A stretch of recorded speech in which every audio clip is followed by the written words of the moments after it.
Hello folks, Phil Gallagher of ThrabenU here for another direct-to-YouTube special. This one funded by Tyler C., who wanted to see their Ant deck in action. And wouldn't you know it, I happen to be friends with a relatively respectable Ant player. I don't know, you might have heard of him. His name's Cyrus Corman-Gill. How are you doing tonight, Cyrus? I'm good. I'm good. Thank you for having me on. And hello, everyone. Excited to be playing some Ant. It's an honor to have you here. So, Cyrus, in case someone doesn't know who you are, can you just tell us very briefly about yourself and, what Ant means to you? Yeah. Well, I am, I guess, mostly a Legacy player. I've been playing Legacy since 2014, I believe. Don't play it a ton anymore, but most of my success with the format for sure has been playing Ant. Definitely my favorite deck. And I guess in terms of results, I won a Grand Prix and an SCG Open, and then I also was a finalist at Eternal Weekend. And I just have spent a lot of time like playing, streaming the deck, writing articles, podcasts, etc. So definitely my all-time favorite Magic deck, and one I'm always really excited to play. Yeah, I think these days when people think Ant, your name is on a short list of people that are really associated strongly with this deck, especially after your GP win. Is that 2 years ago now? Um, yeah, I think it was in like a year and a half ago. Like I think it was September, a year and a half ago, if I remember correctly. But I don't know. Time's a little blurry these days. yeah, it's been weird. I kind of like lost a whole year. I feel like with COVID, it's like hard to think about like before COVID Magic events, like how long ago they really were, you know? Yeah, that's what BC is, right? Before COVID. Yeah, you're the professor, the teacher, so I'll trust you on that one. I can't think of anything else it could be. All right, so we're playing a version of Ant tonight that is featuring Wishclaw Talisman, and this is something that isn't always included in the deck list, but it's been picking up a little bit more steam. Have you played with this card much before? Yeah, so when it first came out, I believe was pretty shortly after Grand Prix Atlanta. Um, and if I'm being perfectly honest, I just didn't really, I haven't really played a ton of Ant since then, and so I never really tested with the card a bunch. I wasn't really impressed with it when it initially came out because I felt like it was, 3 mana tutor if you want to use the same turn, but notable, and that's which is more than Dark Petition, which was what I was playing at the time. But notably, I thought it worked really poorly with Past in Flames because it's not a tutor that goes to your graveyard. It's an artifact that stays in play, and so you can't really do Past in Flames loops with it. And this deck's not really super well set up to take care or to take advantage of Ad Nauseum like something like Tess is. And so because I was playing 2 Past in Flames, it was the primary engine of the deck. I decided that playing Dark Vision still would be better. But since Force of Negation, which came out in a similar-ish time frame, has picked up so much, and basically every blue deck has 2 of it now, I really feel like Past in Flames is a less reliable engine because you were kind of relying on the flashback of that spell to be really powerful. And so I've really liked having more threats in the form of Wishclaw that are cheaper to force through the interaction. I've been really impressed with the card. Like I know Tess has played it for a while, but I like it now in the hand too. Yeah, over in TES, they use it for metalcraft almost as much as, the actual ability to win the game. We don't have that here. We don't have Mox Opals or anything like that. But just having the ability to just play a Wishclaw Talisman out on turn two, your opponent, blows their Force of Will or Force of Negation on it, and then you still have, something like an Infernal Tutor that can be good with Past in Flames later. It's just nice to have that density. Yeah, I think that you brought up a really good point there in that Wishclaw Talisman is sort of like a split card in this deck, and it can be like a Duress or a Thoughtseize type of effect because when you play it, your opponent basically has to counter it because otherwise you can just go get Past in Flames or Tendrils or discard spell. Like they kind of have to counter it, but then also it can be a tutor for whatever you need. Maybe you need to get the payoff, or maybe you need to get mana or something. And so it's just like a really versatile card that's cheap too. And Yeah, the Infernal Tutor doesn't play that role because you can't just cast Infernal Tutor with cards in your hand and you protect your opponent to force will it because that card requires you to be hellbent to search your library. yeah. I played a TES league with Bryant somewhat recently, and it's really cool how the Wishclaw Talisman can get you exactly what you need in a way that like Burning Wish or Infernal Tutor sometimes can't because of their respective restrictions. Yeah, and for only 1 mana too. Yeah, I really overlooked that card or like underrated it when it came out for sure. It's a really powerful addition to Storm decks. All right. So looking at the sideboard here, like you usually see an extra win condition or two in the sideboard. So we have Empty the Warrens here just as a nice way to be able to go kind of all in on an initial turn. And there's also a Grape Shot, which is sometimes nice against the Hate Bear decks. You can build up a small Storm count, Grape Shot away, Athalia and something else, and then, clean things up via Past in Flames a bit later or something like that. Yeah, also I think that Grape Shot is probably really notably in there to go around Veil of Summer, which we're also playing on our sideboard, but we don't actually have a way to beat that card game one. Um, and Grape Yeah. Shot circumvents it since your Veil of Summer gives your opponent or the player that casts it protection from blue and from black, and Grape Shot's red, so. I'm really excited to try out Carpet of Flowers in this list. This has been my favorite sideboard card in Legacy for maybe about the last year or so. I've just been so impressed by what it does in the Delver matchup in particular, going and letting you play around the soft permission like it's nobody's business. Yeah, Carpet of Flowers is exciting. I used to not like the card very much against Delver, but this was in a time where Delver was either the really low to the ground Stifle version that had almost no expensive cards, or it was the Deathrite Shaman version. So it was pretty easy for your Delver opponent to just never have more than one or two islands in play in those versions of the deck. So Carpet of Flowers was usually would only, be about as good of a land that you had to fetch a green source to really expose yourself to Wasteland to cast. But now the Delver decks are playing more expensive cards, playing 19 lands, sometimes playing more basics, things like that. And also the extra mana you're able to use a little bit more easily with Wishclaw Talisman. All right. I think that's mostly what I want to say about this deck list. Any closing thoughts before we get started with the league? No, it's just a good deck list. I'm excited to play it. All right, let's go ahead and battle. For the folks watching on YouTube, I would appreciate, likes and comments and those sorts of things. If you're excited to have guests on the stream or you have idea for future guests, let me know. Always happy to humor that sort of thing. Okay, I'm looking at an opening hand here with 3 cantrips, which is nice, and no ability to cast the Dark Ritual here. Is this hand fine, or is this hand a mulligan? Yeah, I think that I would keep this hand. I think that it sucks having the tendrils in your hand because when people sometimes evaluate mulligans, they're like, how good would this hand be with like the worst card out of it? But notably, like tendrils is especially bad to have in your hand because it can be hard to get hellbent sometimes. But Yep. I don't really think you can really mulligan a hand where you have a basic island and some cantrips. Like that's mostly what this deck does, is cast cantrips. Yeah, I'm thinking basic island preordain here. Yeah, I usually like to lead on Preordain before Ponder. We're looking for a black source and maybe some more mana or another payoff card or something. Yeah, well, what do you think about these two cards? We're playing against a blue deck, so the Thoughtseize effect seems fine, and this is a black source. Yeah, I think it's like the perfect two cards that we'd want to see, like a discard spell and a black source. All right, I Maybe agree. being able to get Swamp would be better, but that's pretty good two things to see. Yeah, I think a misconception people have early on when they're first learning Storm is that the deck is just like this full-on, balls to the walls, hyper fast combo deck. When in reality, in many cases, you don't quite play a control role, but you can play way slower than a lot of people think, and just kind of like pick your spot, find discard, cantrip a bunch of times, and then you win your battle if you've taken your time setting it up correctly.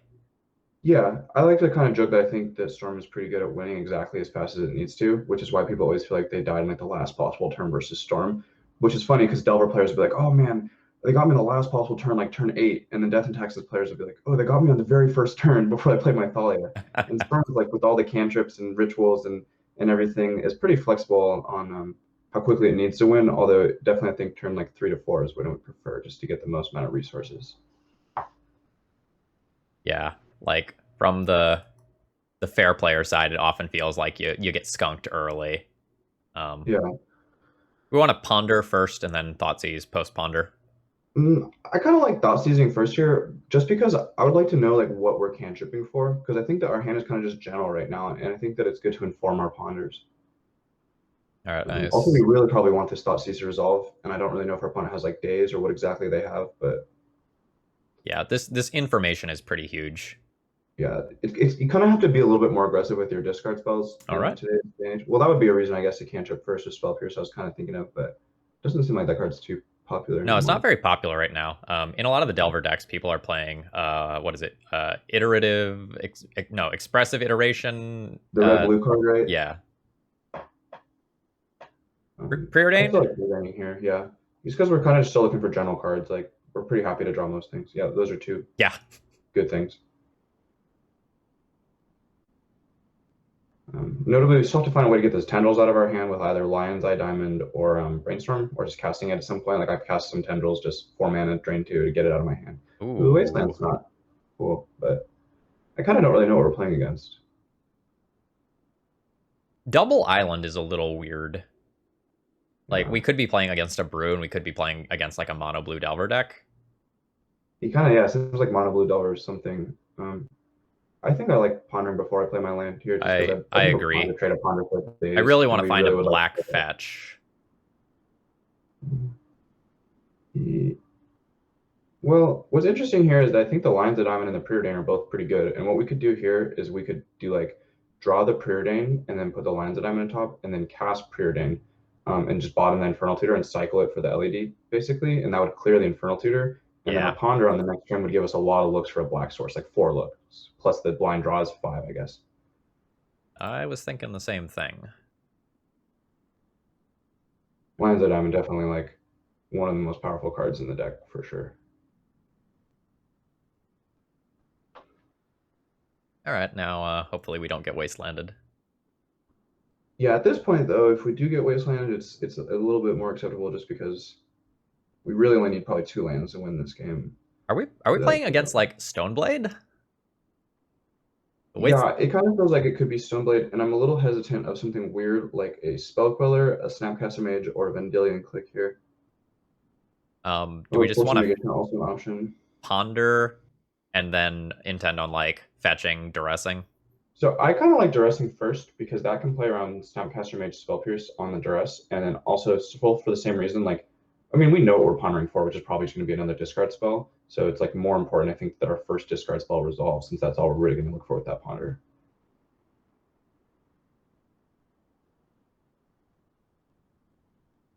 Oh, Miracles with Wasteland. Miracles with Wasteland. Okay, well, their hand's pretty bad. I guess now I I wish we would think have. I'm gonna pick the Jace. Yeah. Hope you don't mind. So now we're looking for a Lotus Petal, basically, and or another discard spell would be fine if we have to pass. Yeah, like here I would just shuffle because none of these cards are going to change anything next this turn or next. All right, well, All right. now we just hope they don't draw like specifically Force of Negation or a counter spell on this next turn, I guess, or counterbalance. Yeah, I think there's a lot of people probably that would have led on the oh yeah, they're Oh dead. yeah. There's a lot of people that probably would have led on the Dark Ritual there, but I was hesitant enough of something like a Vendilion Click that I was kind of worried about that. Yeah, after a while of playing the same deck, your gut just tells you things because like you've gotten screwed by it in the past and you're just like, "Hey idiot, play around this thing. You died that one time a year and a half ago because of this weird situation." That's a really accurate representation of how I think about this deck. Like it took me a lot of reps to become at all good, and then I felt like once I'd played just like some crazy amount of matches, it all clicked for me. All right, I assume our opponent is dead in one capacity or another here, right? Yeah. So kind of how I like to count mana when I play this deck is I count, I just count by the net mana everything makes. So in this situation, we have 4 lands, is 4 net mana, and then Dark Ritual nets you 2 mana, so it's 6 net mana. And the Lion's Eye Diamond is 0 and makes 3, so we have total of 9 mana here. And thinking about what our ways to win are, you'd almost always like to do Past in Flames if you could, with full information, because there's no risk you're just going to win. Yeah, And we're so really ritual light right now. We just have this dark ritual. yeah, but I think what's kind of interesting is that when you already have the Tendrils of Agony in your hand, you can use the Infernal Tutor for mana in your graveyard because it doesn't need to tutor the second time for Tendrils of Agony. So, for example, here we have 4 mana. The Dark Ritual will make us go up to 6. The Lion's Eye will make us go up to 9. And then Infernal Tutor 4 Past in Flames is a 6 mana line, right? Because Tutor costs 2, Past Flames cost 4. So we'll go down to 3. And then the Dark Ritual again in our graveyard will net us 2 up to 5. And then the Infernal Tutor can net us a mana because it can go search for a Cabal Ritual or a Lion's Eye Diamond. So it'll go up to 6. And then we can just go like Duress Thoughtseize Tendrils of Agony. And if we count up the spells in this turn, we're casting Tendrils once, Dark Ritual twice, Infernal Tutor twice. That's 5 spells. Lion's Eye Diamond once is 6 spells. Past in Flames is 7 spells. And then Thoughtseize is 8, Duress is 9, Cabal Ritual is 10. Yeah, we have more than enough. All right. Sorry if I was kind of saying that kind of fast, but that's just kind of like that is really like what's going through my head when I'm thinking about what line to take. And it's kind of seems like kind of a lot to think about, but the more you play the deck, it's not too much. It's like if you try to explain combat math to someone, it could sound crazy too. Yeah, and we know the exact contents of our opponent's hand here, so we can be a little sloppy in terms of sequencing. We don't need to play everything, 100% like Yeah. perfectly or die.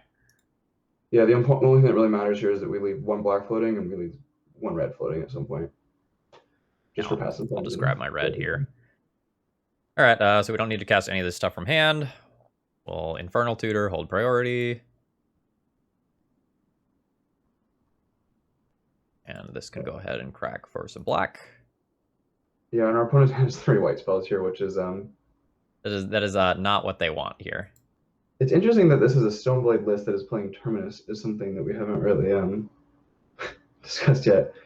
I don't think I really have seen that. I sometimes see them play like 1 or 2 Supreme Verdicts, but yeah.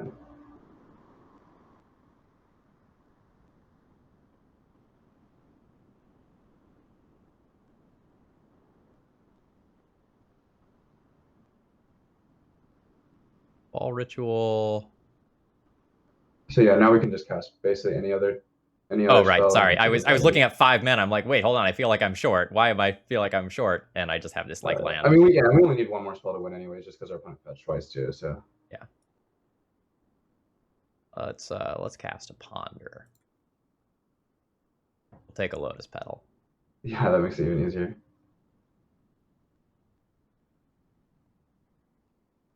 Eight. There's 9. And we just have the Lethal Tendrils. We know the exact contents of their hand. Ta-da. Yeah, very clean, a clean kill. Pretty easy game from the Storm side. I mean, our opponent really only had the Spell Pierce and the Wasteland, so that's like a benefit for sure. Game 1 is sometimes your opponent draws like 2 Swords of Plowshares, a Terminus, and a Sword of Fire Knives.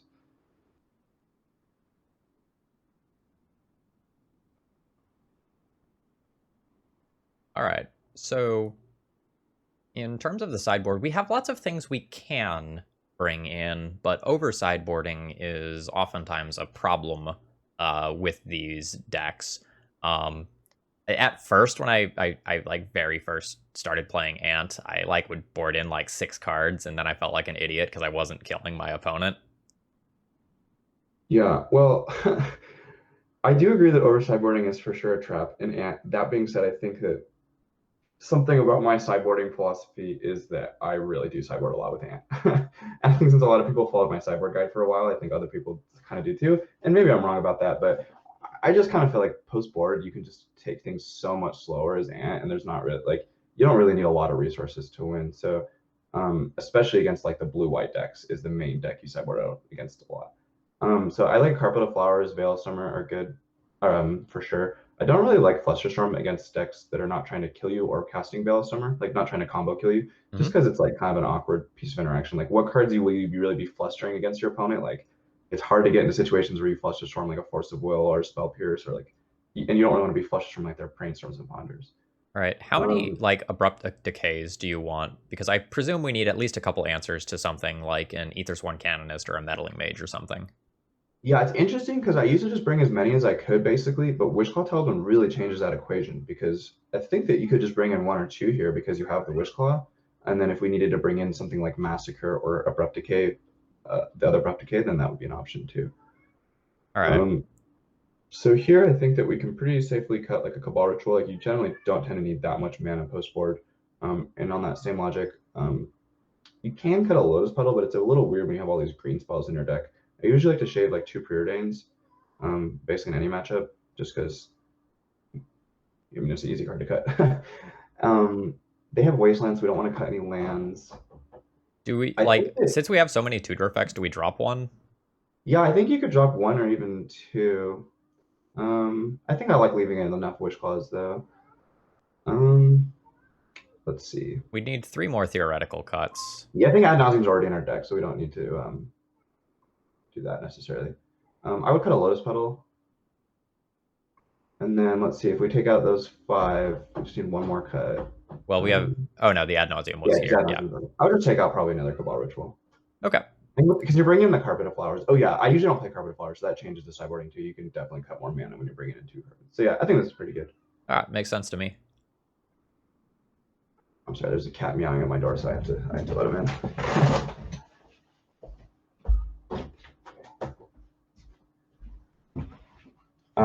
Wow, another hand with tendrils in it.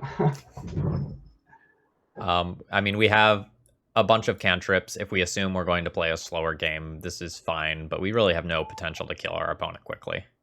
Yeah, I mean, this hand could kill on like turn 3. Brainstorm's pretty powerful, but I would just keep it just because I think basic island like 4 cantrips is it's going to be good against anything except like counterbalance or, um, yeah, mostly that. And since we saw Sword of Fire and Ice, counterbalance seems less likely to me.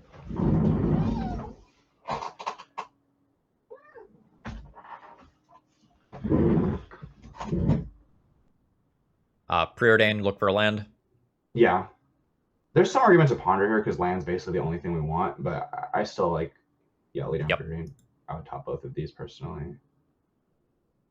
Yep, I would like to play out my cards over the course of this game. Yeah. I hate the games where you just like lose because you never hit the second land drop. Like basically no matter what deck you're playing, it just feels bad. Yeah, especially in Legacy, sometimes like I mean this deck's playing 12 cantrips and Lotus Petals and stuff and Dark Ritual, so you only have 15 lands, which is like you're just gonna play games where you never draw a second land and you lose. Especially against Delver, because they have like the Dazes and the Wastelands and the Stifles and Stoneforge Mystic. This is not nearly as threatening to us as something like a Meddling Mage is. Yeah, I agree. So I'm usually pretty happy for my opponent to cast Stoneforge Mystic. That being said, it's still a clock of some sort, it's something, but I assume we're just playing Delta, brainstorming, and trying to get this Tendrils out of our hand. yeah, I think I like just playing the Brainstorm now since we for sure have a card we want to shuffle away. And I think it'd be kind of nice if we found a discard spell to fetch Swamp Cast it. So that we can clear the way for like doing something plus a Wish Claw next turn. Yeah. So let's see. Tendrils and 1 Ponder. Yeah, that's what I was thinking too. I think we don't need all the Ponders, and like obviously the Decay doesn't have a great target yet, but if at the end of the day we end up decaying like a Batterskull Germ, whatever, we have to. All right. Do we want basic Swamp with this so we don't cast a cantrip this turn? It's hard. I think you just need to cast a spell here since your opponent's going to put in a Batterskull next turn. You don't have all the time in the world. And I think the interesting question is if you get Tropical Island or Underground Sea, since you have this Decay in your hand. I think you kind of just have to get Tropical Island here and just accept it might get wastelanded and it might be awkward. I agree. Is there any one thing we're really looking for here? I think not necessarily. That's why I like Preordain, because I think we'd be pretty happy with like a ritual, maybe a land, discard spells, things like that. Neither of those really though, right? Like I mean, the Lines of Diamond technically like lets us win pretty quickly, but I feel like I usually tend to be pretty aggressive in bottoming mana with this deck because so many cards in your deck make mana. Yeah, like 30 to 60 cards usually make mana. I could be talked into keeping LED, but I think I want to bottom it and look for rituals. It just makes Past and Flames based lines better. And I think also I think we mostly just want to find interactive spells because we're probably not going to lose this game from a lack of mana because our opponent's not going to really win the game for like the next 4 turns. And so like these 3 cantrips plus 3 draw steps will probably turn into enough mana to win the game, which isn't a ton. Yeah, so Wasteland's not great, but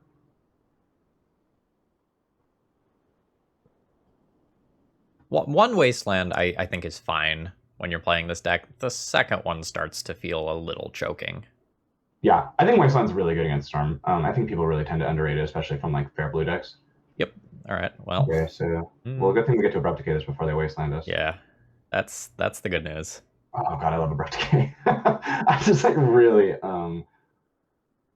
essentially our opponent didn't Wasteland us and just play the canvas. I don't know. I don't know the context of their hand, but yeah, I'm the hate bear dude, and whenever I can like play a hate bear and wasteland my opponent, that just feels like I'm giving them the biggest middle finger in the world. Yeah. That's one thing for sure about playing Storm too, is you really start to see when different hate cards are really effective, because on your side you'd be like, well, thank God my opponent didn't do that there. Yeah, so this is going to be a great exchange for us, I think. I like that this list plays 3 Abrupt Decays. I always kind of go back and forth on how many I want to play, but I think when you only play 2, and if you don't have Wish Claw, it's like you just don't draw that card enough against blue. So this is interesting because like the Misty Rainforest is okay, but I don't know. What do you think? I think we kind of just shuffle since we already have 2. I think we have 2 more cantrips. I think we shuffle. Yeah, we really want like real spells at this point. But that's a good one. So we could probably win next turn, honestly. I think so.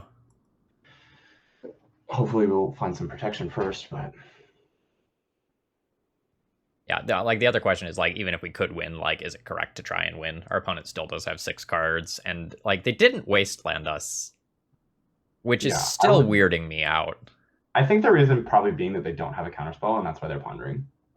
Is my take from that, because I don't think that play only really makes sense if they really need to find something. And when your board already consists of a hate bear, a wasteland, and a threat in the form of Batterskull, you're attacking for 7 on this next turn. Yeah, that seems like it's What's the what only you've thing got you to be ponder for would missing. be a counterspell. So I think our opponent's hand is probably pretty weak. That being said, I'm still very much so a fan of trying to find a duress after they've had 2 draw steps and 2 ponders. Yeah, and no shuffle with that. Ugh. Well, that's okay. I mean, we have the wish claw, I guess, but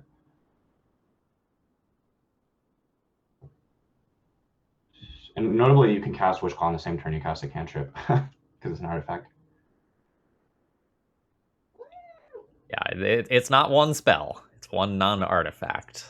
So here I would probably bring in the Massacre as well, because I like Massacre against the Stoneblade decks, because sometimes you just like pick off like a Canoness, a Stonefort, and a True Name, and being a 0 mana answer to it, and you hate bear is pretty good. Oh. Okay, so here I probably would No, because we can't cast the decay if we draw it. yeah, I think we just can't win now, right? Because we have no way to remove the other one Canoness, so we just have to concede. Yeah, Oh and wait, we no. There's like some probably weird way we could win with Wishclaw Talisman here if they don't have a counterspell. So it would have to involve like a hand I think we entirely might full of be able to do artifact it. mana. Well, I think that we just have to assume our opponent doesn't have a counterspell, but check this out. They're at 17, right? Storm count's 1. And then Lions of Diamond, so we only need to get to Storm count 8. And then Lions of Diamond 2, Lotus Petals 3, Lions of Diamond's 4, Wishclaw's 5. So we just need to be able to get like one more artifact, and then we could do like a Wishclaw chain for Tendrils, and that would be the only non-artifact spell of the turn for us. But so I'd say we just like let him do this and then see if we can Okay. win. 1, 2, 3, 6, 9 mana. So yeah, we're still like a mana short, unfortunately. There's also a world where we draw Carpet of Flowers, and we use that for a big mana burst, and that can fuel a Wishclaw chain. Yeah. Because I guess we really just need to draw like 2 more artifacts here to be able to win. Because we can't win this turn because it's already our draw step. Because storms 1, 2, 3, 4, 5, Tendrils is 6. And then we only have 1, 2, 3, 6, 9 mana. So we're like 1 mana short. I think basically, or we're 4 mana short, yeah, because we need or 1 artifact. Okay, well, not the best situation for us. Oh no. But I think that's one thing about playing Storm is you always gotta be thinking like, hey, is there any way I could win this game? Because you don't sign up with 0 creatures in your deck and just concede your opponent casting like Surgical Extraction. And you gotta really have some sort of plan. Okay, well, the Lotus Petal's good. But I don't know that we can draw these 2 cards and win. Yeah, I think we gotta shuffle. And then we can still brainstorm on our opponent's end step. Thoughtseize is not bad, so. But the problem is they're gonna start gaining life with Batterskull. Yeah, this is gonna be a tough one. Yeah, are we dead enough once they start gaining life with Batterskull? Well, I guess we can brainstorm in this turn cycle, and then if we don't hit the hotness, I think we pack it in and adjust our sideboarding. I agree.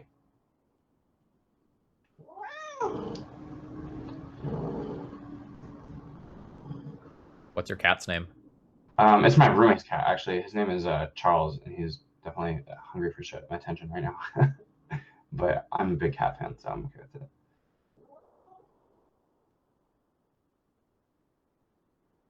Okay, so wow, Wishclaw getting around his cannon kind of is actually a pretty cool interaction. Hail Mary Brainstorm? Yeah, we didn't get there, unfortunately. Okay. I guess we could Thoughtseize. Nah, I'm gonna Thoughtseize them and see what's in their hand, and then we can call it. If there's something weird and I can find out about it now, I would like to find out about it now.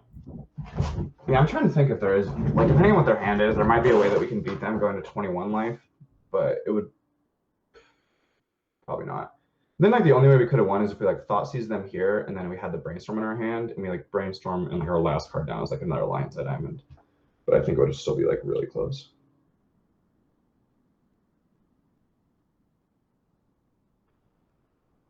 Yeah, put in the Batterskull. So this is kind of one of those games where like our cantrips just kind of turned into nothing, but also our opponent just like played to Okay. I mean, now we confirm Snapcaster's existence. yeah.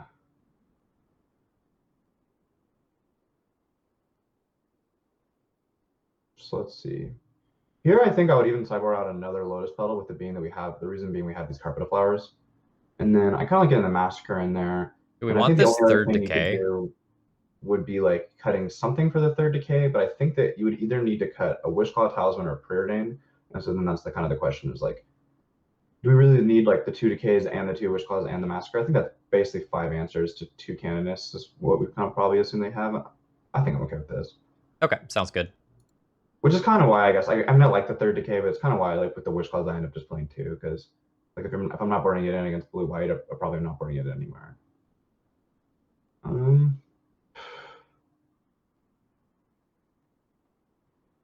what do you think? Uh, can we add Naz on turn 1, right?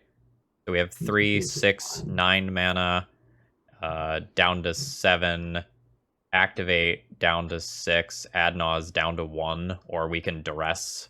Yeah, I think that I mean this hand's a turn one kill probably with the rest back up, so such that they like counter our Dark Ritual and then Wasteland us, and we're just gonna lose, but you don't get to win on turn one without some risk. Here we go.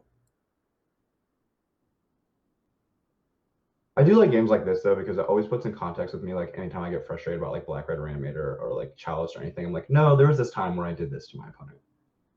And this was not fun. All right. Another really cool thing about I guess Infernal Tutor is And they're and they have dead. Deafening Silence too. Yes, I think I take that and then well, let's see. Is there any way that Past on Flames would win here? Because this is Storm count 5. I know we only have the one ritual, but then that would be Storm. Yeah, 6 is Past on Flames, Dark Ritual 7, Duress is 8, now Tendrils 9. So it only does 18 damage. So yeah, we have to add Nauseum. But what if we no, definitely doesn't work.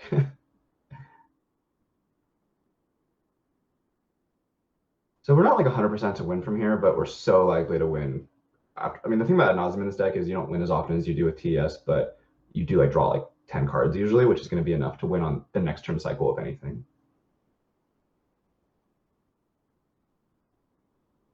All right. Not the best one so far. We did board out a lot of mana though, including 2 Lotus Petals, so I think we're pretty unlikely to get there from here. Oh, there's a Lotus Petal. Not a bad one. So now we still need a couple more things. I think you can for sure flip again because we don't have any 4s left in our deck or 5s. What was that? The duress. Yeah, you can flip again, I think, too, because the Lions of Diamond would do it at this point. And then still, I think we don't have any 4s in our deck, right? Because we've already revealed our 1 Pass and Flame. Oh, we have the Massacre left in our deck. So, what's our opponent's first creature in hand? Do they have any in hand right now? They have a Teferi and a Snapcaster. But that would turn off our fetch lands. We also just give them deafening potentially access to another deafening silence. Yeah, but not till turn 2, right? So it's like we just have to kill one this next turn through a Force of Will, probably, is like what we want to try to do. We also just like don't have that much mana. Yeah, and that's like what I'm kind of interested in flipping again. I am as well. Okay, cool.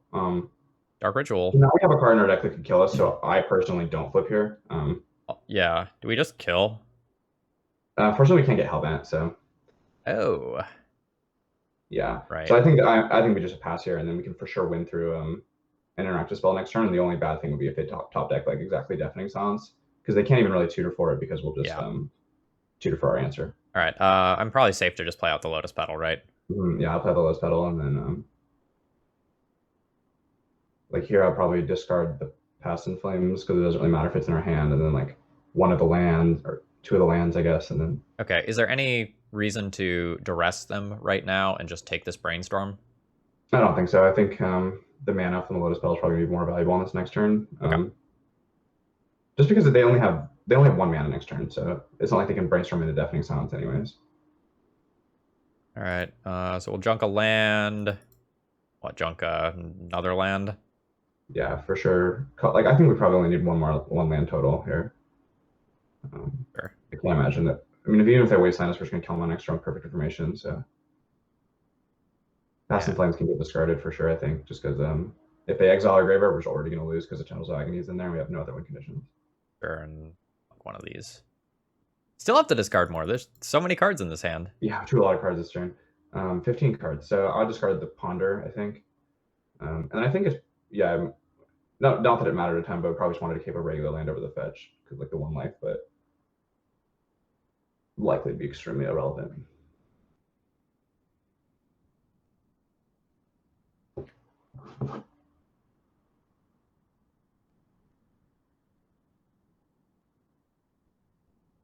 I guess if they drew a force and they wish clawed for a force, there's a world where things could get weird.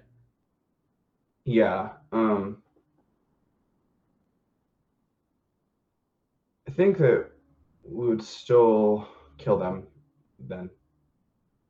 Even if they brainstormed into 2 Force of Wills here, I think we kill them, even if we don't have access to Wish Claw, just because we can duress the first Force of Will and then cast Veil of Summer and then kill them from there. Okay.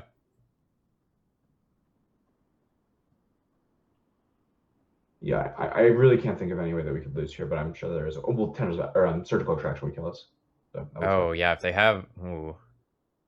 So I guess that would be. Oh wait, no, they can just Wish Claw for Surgical when we die. Uh,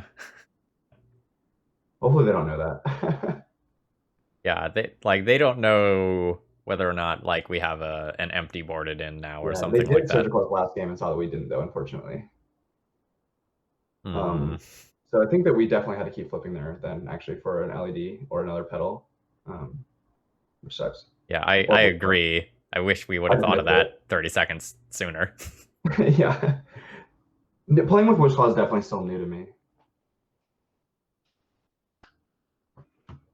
Yeah, I don't know that I've ever activated a Wish Claw that didn't just, like, win me the game that turn.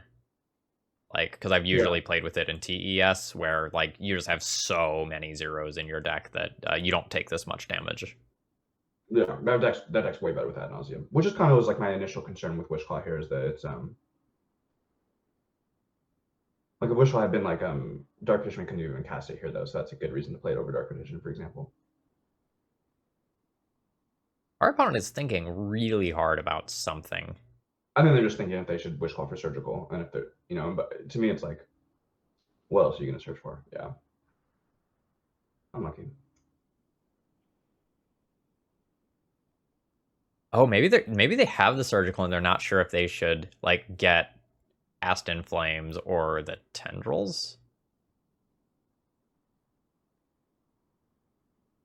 Okay, Yeah. all right. We have no way to win, right? Yeah, unfortunately, I think. I mean, look at our sideboard real quick. If we braid, I don't think we boarded in the Grave Shower the empty though. No. Yeah. All right. Okay, well, let me have to keep flipping, but That's on us. Let's take a look at the top couple of cards and just kind of see what things would have been like here. So Decay would have put us to 2. Brainstorm would have put us to 1. And we probably would have just stopped there anyway. If we had continued to flip, we would have died. Yeah, I think that kind of mistake I made was that we shouldn't have Ad Nauseum there. I think we should have just duressed and passed. And the reason is that we can't win the game unless we win that turn with Ad Nauseum, right? And it's like we don't actually have very many ways to win because we only have 2 Lotus Petals in our deck and we only have 2 Lions of Diamonds and we have no mana floating. And so it's like we're super unlikely to win this turn. We just lose the game if we don't win this turn since they can Wish Claw for Surgical. I just like spaced out on about like the Wish Claw Surgical Tendrils interaction. Oh yeah, I was like on my mind I had like, oh, we're gonna beat a Force of Will. Oh, they can't cast a Deafening Silence, and then the Phyrexian mana sneaks up on you. Yeah. All right. All right, round 2. It looks like we have a handful of cantrips and a little bit of mana. This is like our 3rd hand in a row with the Tendrils in hand, though. Yeah, I think it might have even been like our 4th, right? Like I think that every game we played so far, or maybe it's just 3 of the games that we've had Tendrils in our hand. All right, this is a slow hand, and it's slightly awkward because like we have Bayou as like this first land drop, which doesn't actually cast these. Is this still a keep? I think this hand's still really good. I mean, I think that like it's so hard to mulligan any Storm hand that casts Lions of Diamond or Brainstorm with like a realistic chance of finding an Infernal Theater. Lions of Diamond really solves a lot of problems for you because it gets you Hellbent and makes 3 mana. Because we're not really in a huge rush to cast this Brainstorm. We could just we're probably like, and it doesn't need to necessarily be a perfect brainstorm was one thing about Storm, because you could just like win before you need to draw those other two cards. That was a good draw. Okay. When you see Arid Mesa, what are you thinking about? I think our opponent's gonna lightning bolt us here, but I don't really know what they're playing. Miracles used to play that card, but like not anymore, right? Like I'm thinking Burn, I'm thinking Painter, those sorts of decks. Or Yeah, I could see maybe like like getting lightning bolted or this is the final fetch land of a Jeskai deck. yeah. I would still just island period in here against like anything, I think, because like the only other option would be to like get a non-basic, which I don't think we need to do, or like brainstorm into like a Lotus Petal and a 2 rituals or something to try to win. Reardane, right? Yeah.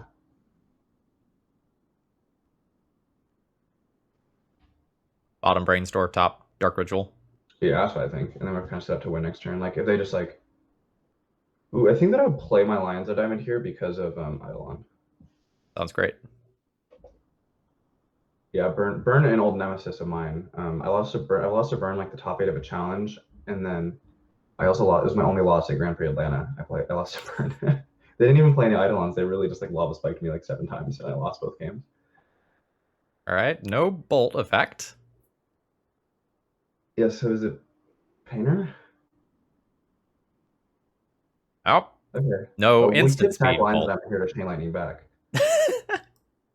Don't think we're quite in range there, but let's keep that one in mind for later. Yeah, generally burn tends to be a good matchup because Tendrils of Agony gains a lot of life. I'm just kidding. It's just a good matchup because they don't really interact with you very much. But okay, so oh yeah, I mean we definitely have the win here through passing flames, I think. Dark Ritual, LED, Infernal Tutor, Crack, Aston Flames. Is that just fine? Yeah, well, because we have just think about it in terms of net mana, right? We have the 2 from the lands, and then add 3 for Lands of Diamonds 5, add 3 from Lands of Diamonds 8, and then Dark Ritual's 10. And then if we 2 for Passing Flames, we get on to 4 mana, Dark Ritual up to 6, and then we could just like Infernal Tutor for a second or third Lands of Diamond, cast the cantrips and Tendrils our opponent. All right, sounds good.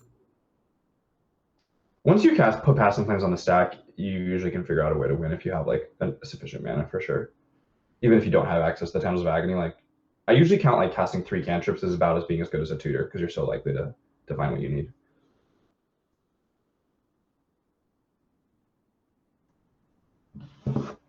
So, do we need blue mana here? It doesn't really matter. We just need black and red initially. Okay. Because we can use the Infernal Tutor in our graveyard to search for a third Lions of Diamond.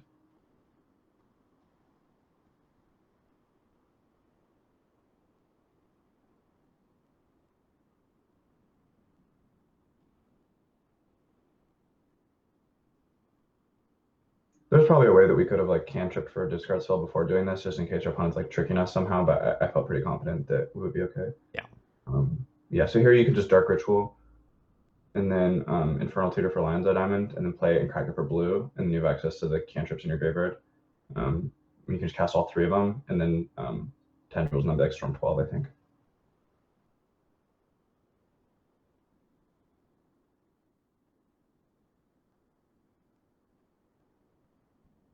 Yeah, it like literally doesn't matter what we do with these. It's just that we cast them. If I can find something free, like sweet. Yeah, the spells we get here are irrelevant. We don't even need to cast all of them either. Yeah, and then the Tendrils is already lethal.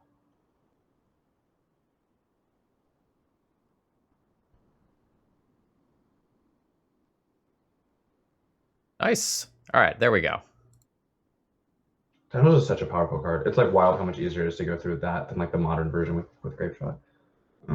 Okay, so basically we almost only care about Eidolon. Every once in a while we could see a graveyard hate card, or we could see something like a pyrostatic pillar, but yeah, those are about it. So yeah, I agree with you. Basically, the thing about burn, and I think people really underrate how often burn kills on like turn 4. They kill you on turn 4 like every time. It's kind of like elves. Like you cannot give them a 4th turn. Like if they haven't killed you by turn 3, they will by turn 4.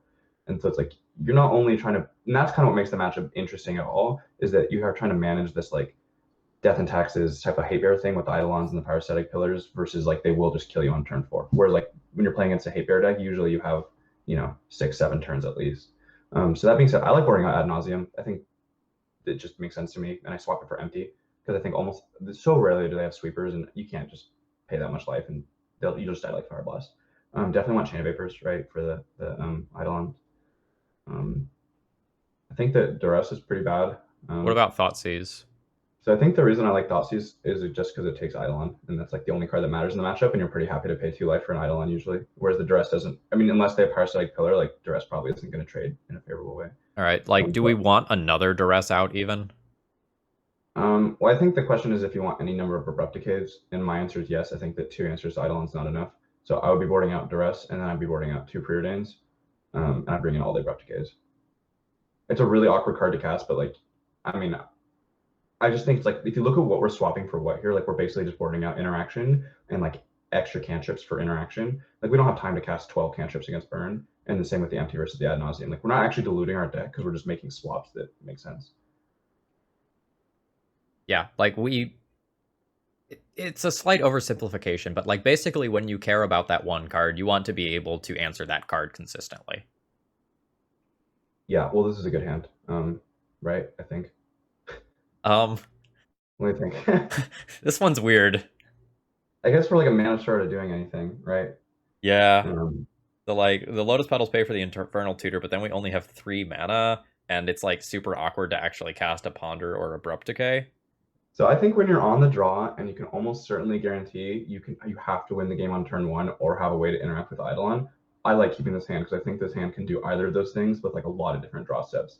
So we think about like our draws that win here, it's 15 lands and then 5 more pieces of artifact mana is 20 draws plus 8 rituals is, let's see, that's 28 draws that win on turn 1. But Ponder for any of the dark rituals works, so I would keep it personally, but I don't know. All right, for science, for the YouTube fans who are like, that's not keepable,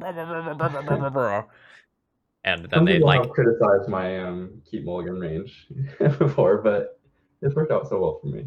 I mean, I remember sending you a bunch of like keep mull questions when I was trying to learn how to play this deck, and every time you were basically like, yeah, I'd probably keep that.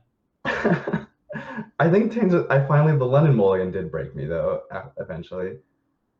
All right, that was just a suspended Rift Bolt. Okay. So I think we can just empty here is what I would do, right? Because we have 1, 2, 3, 6 mana, and then if we just, let's see. So it's kind of an interesting question here because we can make 1, 2, 3, 4, 5, 10 goblins, which could possibly lose on the draw. Or we could like Wishclaw for like an additional spell and make more goblins, but give our opponent access to Wishclaw. Oh wait, never mind. That doesn't even work. We can't even Wishclaw. We don't have the mana to do it. Okay, so definitely we're just making 10 goblins with Infernal Tutor. Yeah, and our opponent is just F6 here, so like we're not having to play around a Mindbreak Trap or anything. Yeah. This is one thing about Ant too. I think that like people sometimes think Ant's like not a very good empty deck because it doesn't play game 1, but like it's not really hard to make 6 mana. Like I think that Ant can empty, pretty quickly against whenever it needs to.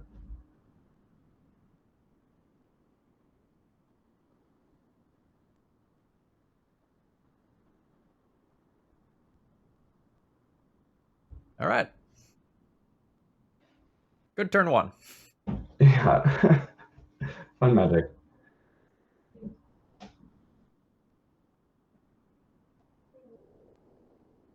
Okay, they killed a goblin, which is good for us.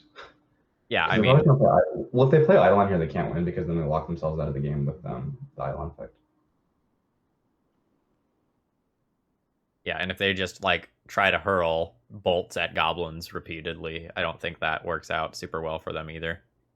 Yeah, I agree. Well, Bonecrusher Giant is interesting. That's seeing more play actually. I played a Burn League last week, and I spent some time talking with the Burn Discord. And it's just like a nice way of grinding, even though like as a damage card itself, it isn't overly efficient. Yeah, that makes sense. I love Burn. I used to play Burn before I played Storm sometimes.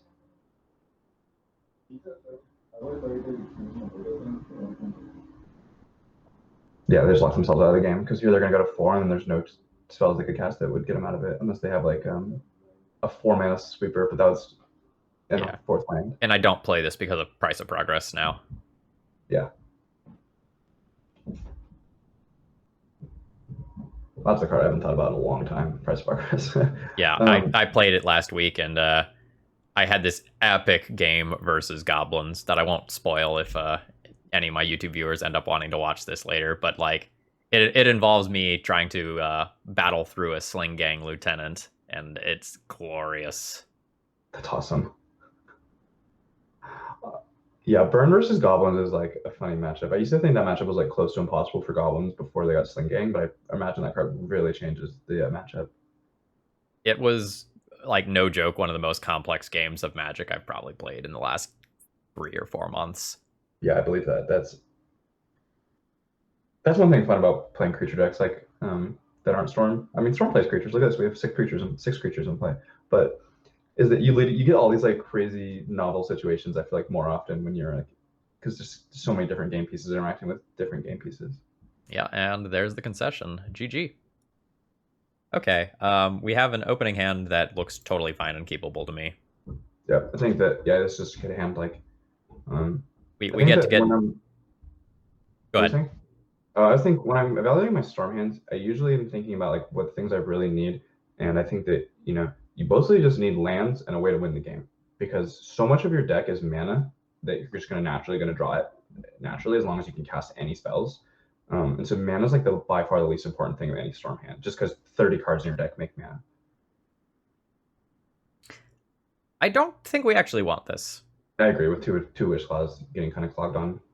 Here's a little bit. Ooh, that's a good draw. Brainstorm is so good. I think that Storm for sure is like an all-time great brainstorm deck. Like you just like cast brainstorm sometimes. There's like win the game on that same turn when your hand had nothing in it. Okay, so this could be Storm or it could be Oh wow. I don't know what this is. Is this a dredge deck with a basic island? Yeah, this is gonna be interesting, whatever it is. What? And also like why lead on the lands of diamonds, right? Like I was thinking Urza Echo before I saw Careful Stud. Basic island. This is cool. I like just casting the Wishclaw here, I think. I don't know. Maybe not. I don't know. Like, are we scared? Do we need to try to go now? I guess, yeah, probably would be a good idea. I mean, I guess the Brainstorm is actually probably better because, like, finding any mana would be better. And then also, like, finding a Discard Spell probably be pretty good. And we already have 2 cards we want to shuffle away with the 2 Wishclaws. Firing off this Brainstorm, I want to know what's up over there. Well, sorry, I want to try to kill my opponent before they show me what's up, rather. Yeah, I mean, we could win on this turn. I think probably cards that could. Don't think we have enough mana to go this turn. Yeah, so I guess we just put back, what, like a land and a Wishclaw and then Ponder? Yeah. And it's kind of interesting because depending on what we find here, we could still duress them off a Lotus Petal. Like we Delta. Find enough mana to also win on the following turn. We don't need green, and we can make a red. Yeah, no green cards game 1. So I'd get the Underground Sea. We already have 2 red sources. Do we want a Thoughtseize? Or do we just Yeah, I kind of like taking this Thoughtseize here and then drawing the Brainstorm on the next turn, maybe. And just burning the Petal for the Thoughtseize. Like, it makes it less likely we can win next turn, but like, our opponent has 2 lands of diamonds in place. Oh! I guess we could take Careful Steady for sure. Yeah, let's leave them stranded with that hollow one. Yeah, and the Fiery Temper. Well, I guess they could Fiery Temper us. That's always a good thing to keep in mind. So we are in a simple 13-day life. So.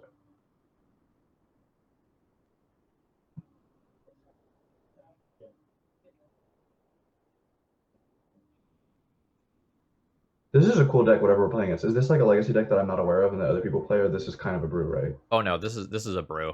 Okay. I've played a couple of Hollow One decks that were of dubious quality.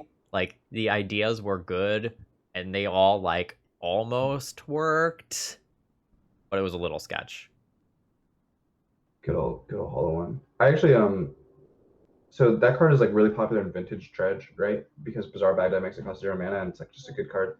I actually was like, I got credited in an MTG Goldfish article like years ago with like doing that. And the main reason I played it was that the standard Dredge plan at the time was Dark Depths and like Thespian Stage. And I was like a broke college student and I just like couldn't afford to buy those cards on Moto, but Hollow One was really cheap. And I used to just like grind Dredge while studying for my tests, like in writing papers and stuff, because it was so easy to play Vintage Dredge and not pay attention. And I was like, oh, Holo One's cheap. This is probably interesting. Huh.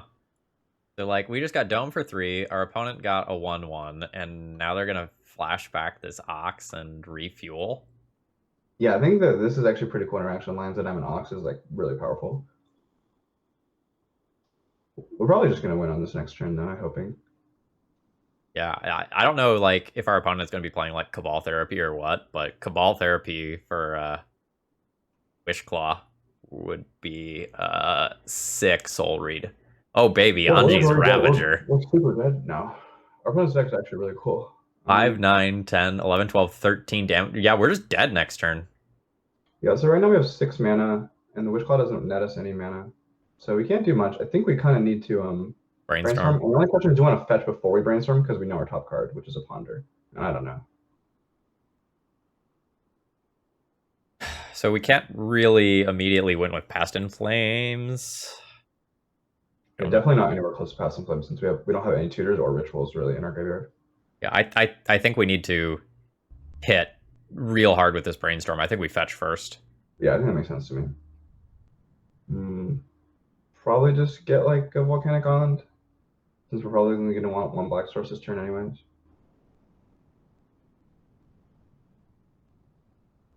Okay. That doesn't look like it's gonna do it. Yeah, I'm trying to think if there's still any way. Cards that we could ponder into.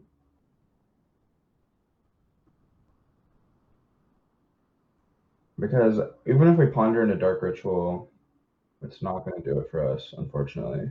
But I think we, yeah, just are dead. So I guess that we kind of ended up losing it because we burned that pedal for the Thoughtseize, maybe, but we didn't really know exactly what was going on at the time. Yeah, opponent did the thing. Yeah, they really had a really cool game there. I don't know what cards are good against them. I have literal no idea what hate cards are going to play, if any. Like, I don't know if this is a deck where it's just like, damn it, I'm gonna do the thing, and if the thing doesn't work, I don't care. Yeah, I'm thinking we probably want like Chain of Vapors because like they're just like a catch-all and we could bounce like a Hollow One. It's like not that bad, or like Avenge Mine, like it can buy us a turn. And it's just a 1 mana card. And Like, that seems like it's gonna be better than Duress to me. I assume we board in 3 cards because Duress is bad. Yeah, I'm kind of a fan of bringing in the chains and the empty. Like the empty's not great, but it's Yeah, I was gonna say the like same if I thing. could empty on turn 1 against this deck, I probably would, right? Mm. Basically, Like, you want empty against any deck that can't like sweep you. Like any deck that like doesn't have like a great plan against it, like a Terminus or a Stoneforge or like something like that, or like that you need to go really fast against that won't combo kill you. So like this is a good example. I think we... God, this Tendrils is just stuck to our hand, though. You draw it so much. I think this hand's a keep because like turn 1 Thoughtseize and then Brainstorm and plus Preordain, we're gonna get rid of the Tendrils and we have a Lands of Diamond. Yep, I am of the same opinion. Yeah. I think notably like having turn 1 Thoughtseize, I think it's reasonably powerful, which maybe was a reason to have the Duresses on the draw or on the play, I mean. Um, yeah, I guess. Uh-huh. Well, we have to take one of the draw twos, right? Yeah, Probably. so I guess we take the... Well, I guess we could take the looting. Well, yeah, we just take the careful stay, right? Because the looting has flashback. I mean, the only thing that would matter is like the fetch lands, but that's not really going to be a real factor this game. All right, is there a world where we play out the LED to play around discard? I don't think so. Just because it's like not 100%, we're going to want this card to be in our hand because there are combinations of hands where Lions of Diamonds worse than another card, and we might want to brainstorm it away.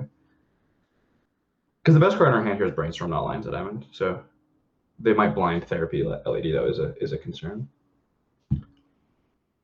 All right, there's an Ox. Yeah. Well, our opponent's deck is cool. Oh, hell yeah. There's for sure like some cool way, I think, in with maybe only a few more cards, like break the cards that our opponent's playing with, because they're so good in vintage. I think I like brainstorming here because we can use the preordain to shuffle it, pseudo shuffle it, and we don't have a specific card that will win us the game here. These cards do win us the game though. I'm pretty confident. So let me do some quick counting. Sorry, 1, 2, 3, 6, and then we'll have 1, 2 cards from graveyard. 3 cards. 6, 7,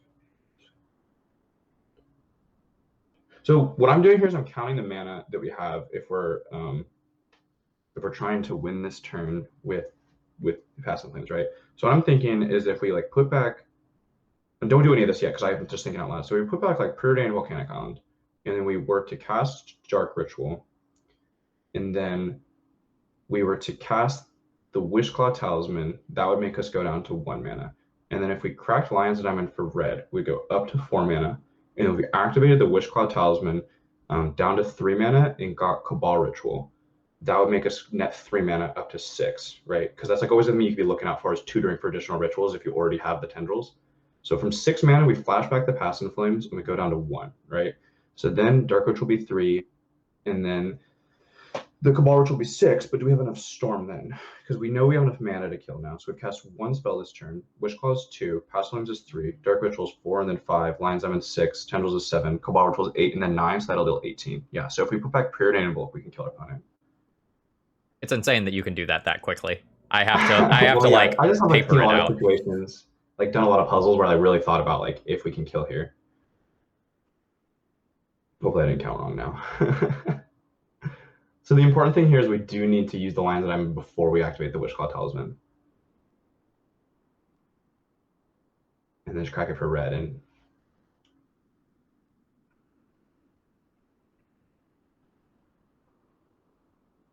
oh no, we only have 6 cards in our graveyard. I totally messed up. Because Wishclaw Talisman doesn't go to the graveyard. Yes, I did mess up. Uh-oh. Okay, what's the way that we could win this game? Sorry. Shoot, I guess we just get Lion's Diamond then because it makes the most amount of mana and can make red for Passing Flames, and then we could still win with some draws next turn. Oh wait, well if we get Lion's Diamond and crack it for blue. Well, yeah, can we Hail Mary We this? still only have 1 mana floating at the end is the problem, so we're just like 1 mana short no matter how we do it. Unless we brainstorm into Lion's Diamond. The third one. Or a Petal? No, Petal would still make us 1 mana short. Okay. Shoot, I really thought we had 7 cards in our graveyard, but I counted the Wishclaws going to the graveyard.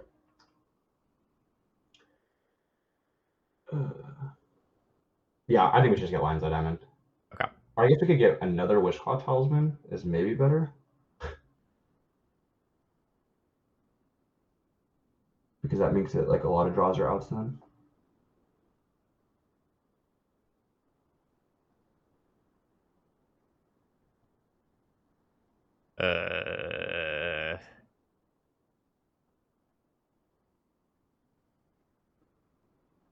So it's just the other 2 LEDs that are hits off the brainstorm.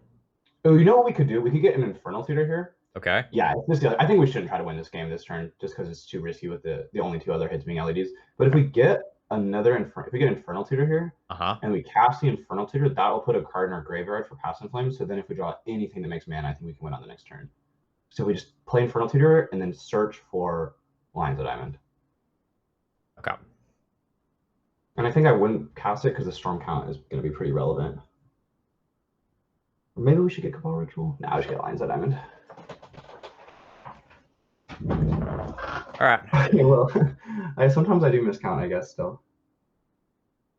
This is like my second punt this league from just being like just assuming that Wishclaw Talisman is exactly the same as Infernal Theater. It's okay. We'll find out if our opponent has anything off of Wishclaw that just beats us too. Yeah, maybe they have like Deafening Silence. Oh, or they're pumping Basking Root Wall. Oh no, what a terrible draw. There's such a pass. All right. Oh no. Yeah, we're just getting hit so hard. Yeah, I think that definitely I've made a few mistakes this league, like really really talked you into making a few mistakes.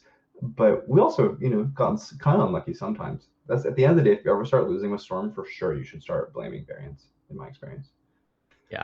I would have made different mistakes from the ones you made. To be fair, but I would have made more mistakes. Like, this deck is so hard still for me. Okay, well now we win, but unless they have like interaction, I hope they don't.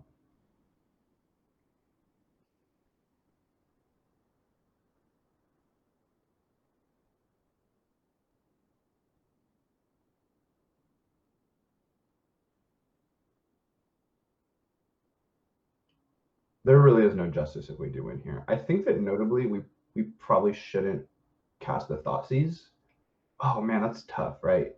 Well, maybe we have enough mana to tutor for like a duress. Oh, we don't have duress in our deck.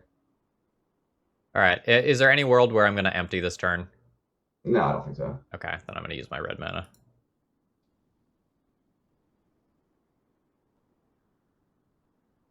I think the only consideration we're really going to have, so we want a Dark Ritual here, yeah. And then I think if we want to cast this Thoughtseize or not, because I'm just thinking like our opponent could have like Bolt or something. Well, So they we could have know they Magic. have that one Madness card. And I guess they didn't cast My Red Trap in a spot that would have made sense, which was on the Passing Flames, so we just assume they don't have it. So here you can Infernal Tutor for lands that I'm going to make triple blue. And then hope to get to enough Storm from that. Okay. We might just have to cast the Thoughtseize at the end of the day for a Storm count, but... Okay, but you don't want to commit to that yet. No.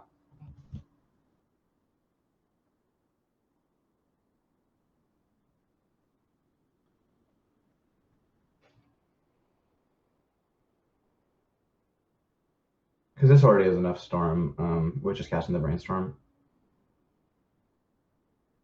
Yeah, cool. Yeah.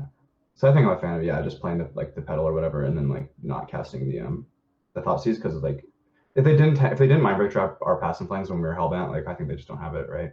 Okay.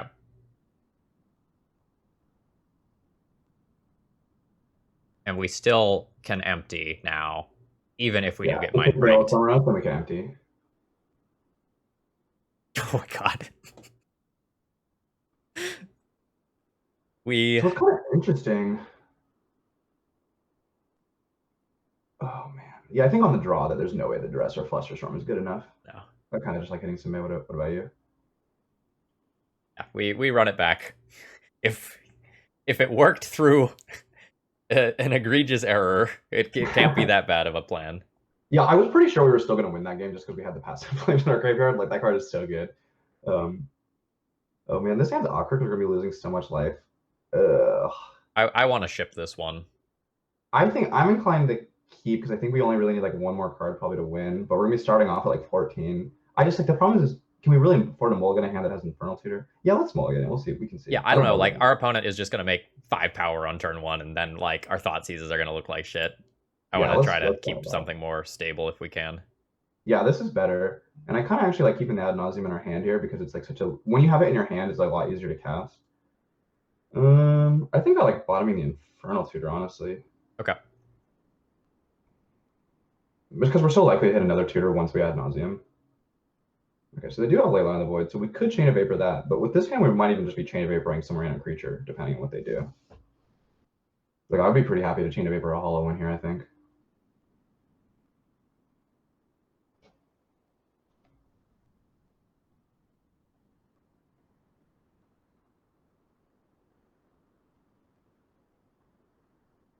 All right.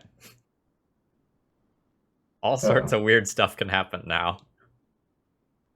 Yeah, well, now I guess we kind of just thought C's probably right. I think so.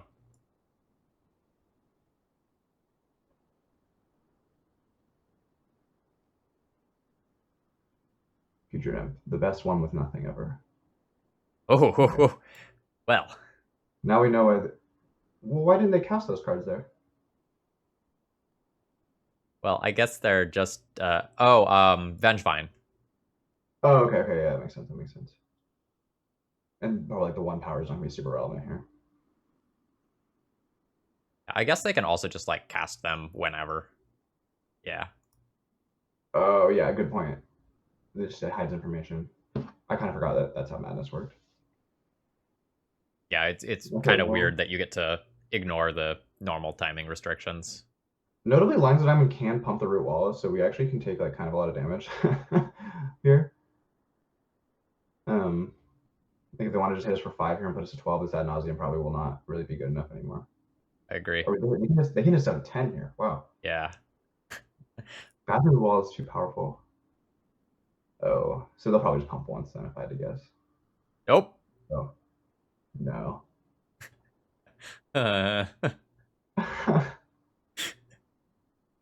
Okay, the good news is we're not dead next turn, so we could probably just brainstorm away this Ad Nauseum and just go with Passing Flames since we can Chain of Vapor the yeah. So we can't even add nauseum this turn, even if with like just off the bat without brainstorming first. I guess we just brainstorm first, right? Yeah.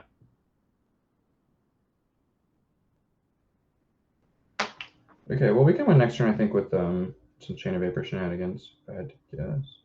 Put back chain. Oh, geez, these cards are gonna be on top of our library. Yeah, it's gonna be so interesting on how to win this game. I think it's gonna be some weird puzzle again, and this time I don't want to look as silly, so I'm just gonna really think about it for a second. So next turn we're gonna have access to 2 mana, and then Dark Oath will be 4, Lion's Diamond will be 7. Um, that being said, we have to Chain of Vapor, which is Storm 6, and then if we, or which leads to 6 mana, so we have exactly enough to tutor for Tendrils. So, what does that mean? So Storm count is going to be 1 with the Lion's Diamond, 2 with the Lion's Diamond, 3 with the Chain of Vapor, 4 with the Dark Ritual, 5 with the Infernal Tutor, 6 with the Lotus Petal, 7 with the Lotus Petal, 8 with Tendrils of Agony. So we only deal 16. I also think there's Okay. a world where we have to like do some sort of bottom thing with preordained and the lotus petal here. Yeah. Well, I think that if they fetch, which they're like basically 100% to fetch next turn, right? Mm-hmm. Um, then we can kill them, I think. Okay. If we just put like Ad Nauseum and then like Infernal Tutor on top of our deck, and then because we just want to have every card in our hand except for the Infernal Tutor, except for the Ad Nauseum, probably. Like all these other cards are somewhat valuable, and Ad Nauseum is going to be a 0. So like, I guess, yeah, I would just start off by putting back Ad Nauseum, then Infernal Tutor. And then next turn, So infernal tutor on top. we want to draw Infernal Tutor next turn. So Okay. first Ad Nauseum, and then yeah, I think that we should be in an okay spot next turn. Okay.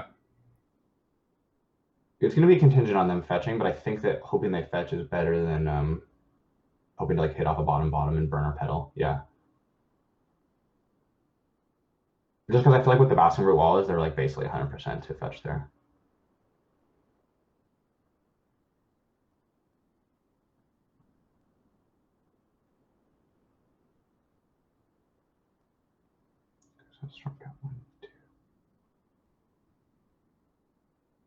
Now we even need less. Yeah.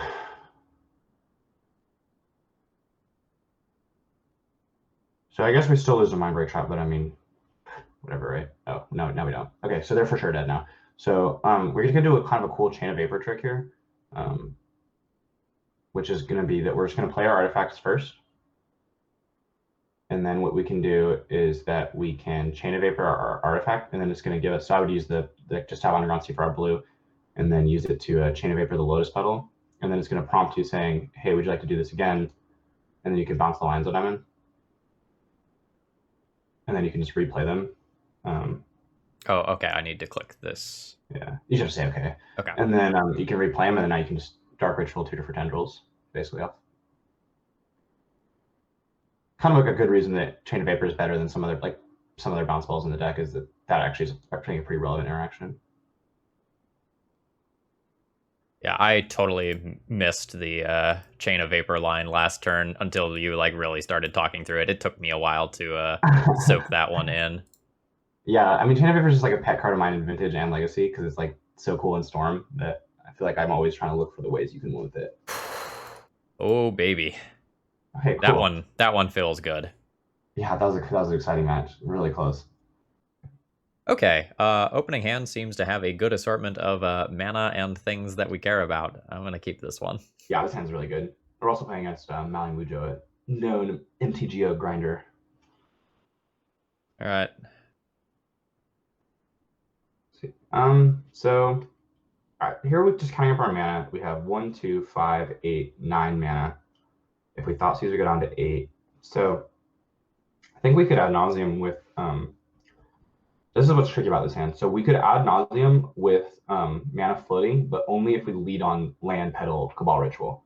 And then if our Cabal Yep. Ritual gets counter, we're just like gonna lose the game almost like so. Well, not even that likely, right? Because still we have the mana to add Nauseum afterwards if we draw any mana source. Yeah, So I think I I like think doing it's that. fine.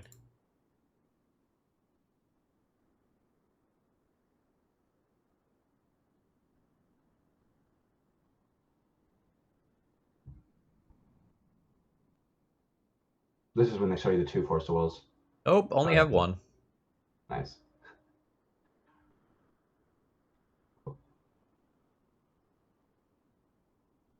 we've had some. I think I might have been wrong about how unlucky we've been this league because we've had some pretty good hands too.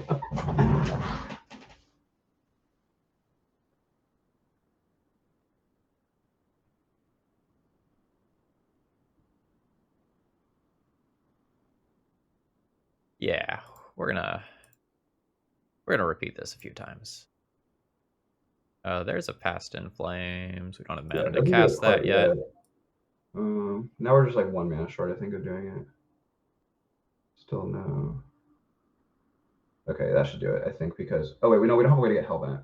I I mean, think that I would pass here because I don't really want to get bolted, and there's cards in our deck that can make us lose to bolt here. So I think that I would be, I think I'm down to not repeat the process personally, because I think there's no way we could really lose this game from this spot. okay. Because even if we just wait to Thoughtseize till next turn and they bolt us, we just still go down to 2 and still win. So I guess the only question is, I think you might want to pedal Ponder here for a Lion's Eye Diamond. Okay. Or another Lotus Petal. I think both of those would be pretty close, but mostly Lion's Eye Diamond is I think actually the only card. Yeah. Ooh, does Wishclaw do it? Because if we go, I think Wishclaw might do it, right? Because if we cast a Dark Ritual, we go up to 3 mana, and the Cabal Ritual, we go up to 6 mana, and then Wishclaw plus Activate makes us go down to 3. And then if we just get a Lion's Eye Diamond, we can activate it, flash back to Past in Flames. So let's just double count the mana. So up to 3, up to 6, down to 3, up to 6, down to 1. Yeah, that should kill. Because we have a Dark Ritual. This is cool. Wishclaw Talisman's a cool card in this deck. All right, now we have Threshold. Fine. Talisman. Activate. This down to 3. We grab a... I'm always so scared of clicking the wrong thing. Yeah, Cards if you are so right small. click, it'll show you the name before you click it. Oh, nice. I didn't know that. Yeah, that's something Cliffy taught me. Another All right. storm player. Oh yeah, Cliffy's great. Very powerful wizard. So we're playing against Delver here. Carver Flowers for sure, right? Yeah. And then Empty for sure. And then I'm kind of thinking we probably just board out the Wishclaw Talismans. Like, I think they're not that good against Delver. Oh wait, we definitely don't want Ad Nauseam. I always board out Ad Nauseam against Delver. Just because it's like, by the time you can cast it through Daze or Spell Pierce, they just like kill you with Delvers. So maybe I'll leave in 1 Wishclaw. Okay. And do you think we need anything like Veil? I don't really like Veil against Soft Permission because it's like just doesn't line up that well. Like if they just like Spell Pierce your Veil, you're in a really awkward spot. Or stays it, and then same feel about like Flusterstorm and Abrupt Decay. Like, it just doesn't line up as well as you'd like it to. Mulligan? Yeah, I mean, I love keeping these kind of hands against Delver, but I'm mulliganing this as 5 lands. Ooh, this is a nice one. I think we're putting back the Ponder, right? I think so. Yeah. I think we've got a thing that we're very clearly trying to do. Yeah. We came with a plan. I think I like just playing a land and passing here. I I agree. think that we don't want to. I think we kind of want to use the Thoughtseize for Storm Count. Especially, it just is awkward. It's like we kind of would like them, I guess, to daze this, but I still think it's worth more for the Storm Count plus 1 more turns of information.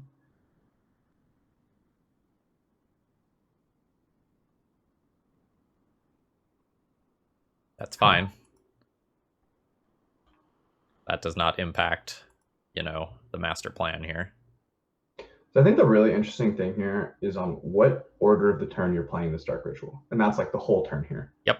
Um, or are we even?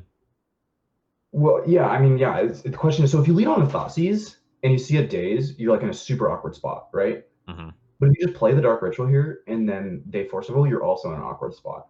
And so I do think that probably what we do, I mean, so my logic is we should probably just play the Polluted Delta and then play the Thoughtseize off the Swamp. And it's like, if we see a Daze, maybe we have to pass 1 more turn, but we're still not really getting pressured yet, right? Okay, do we even need to play anything this turn? Can we just go Delta pass? Ooh. Yeah, that's even a better play. You're right, because then we're going to be in the same spot next turn, but with 1 more Storm Count. Well, the only reason to play the Thoughtseize here is we could win this turn if they don't have Daze plus Force, but... Or not win, but we could make 5 goblins, 10 goblins, I mean. Okay, they don't even want the Surgical. Yeah. Yeah, with Cage in play, that makes sense.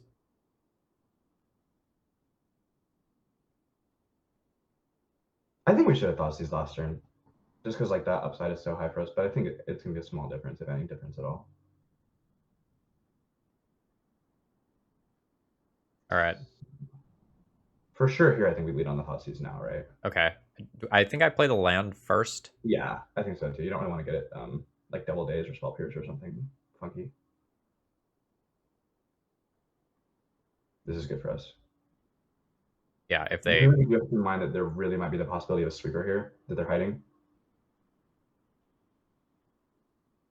Because I think Delver decks still do play like 1 to 2 sweepers a lot of the time.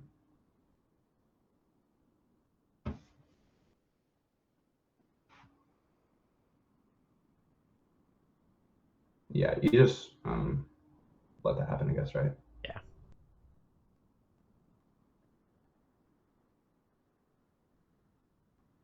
Ooh, could Valley Mojo have Stifle too? I don't think we should play around Stifle here. Yeah, I'm down. Just, I mean, yeah, we're just not paying for this. Ended up being a good exchange for us. Like we traded the Thoughtseize for a plus strum and didn't have to pay life. So now I guess we just probably play the Lotus Petal and then the Dark Ritual. And the reason I like doing it like this is I think it really incentivizes our opponent to not counter the Dark Ritual since we already have 2 excess mana. They're probably thinking like whatever, like if they Thoughtseize me again, they could. So now I like fetching first probably and getting. I would just get the basic. It's either Island or a green source, right? Sure. I guess we probably would want to be able to cast Carpet of Flowers if we drew it, so Trop seems fine. And then we could ponder off the Trop.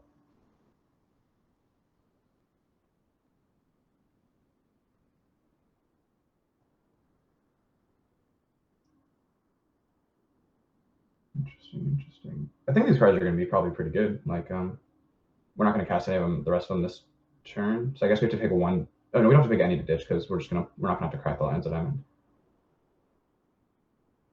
What do any of these do, though? Like, I guess they're just cantrips for if we get got.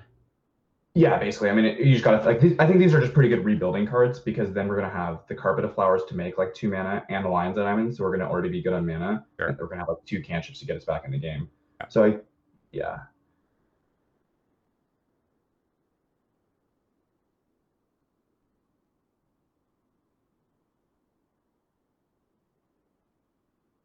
And they might have like Stifle or another Flusterstorm here, but I mean, or Sweeper.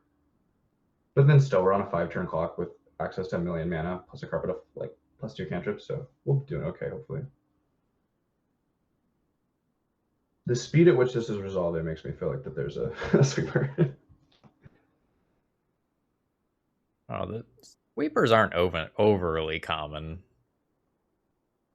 Yeah, I think I just also have a bit of sweeper trauma. Yeah, I mean, Oh my god, you know what can beat you, right? Like, there's very few cards that matter, but, like, you know, the Electrickery or whatever is one of the few things that could beat you from this position. Yeah. Or a Rough Tumble. Electrickery, Rough Tumble, Engineering Explosives. I'm trying to think of all the weirdest ones people play against me. The red one that's like 1 mana, it's like Blazing Volley. Mm-hmm. What is this? It's going to be an Ethereal Forager. I don't know what that card does. It's kind of like a weird Dreadhorde Arcanist. Okay, cool. I remember when it got printed, people were saying if it was like good or not. Yeah, meaning right, you just send with like 16 goblins. Yep.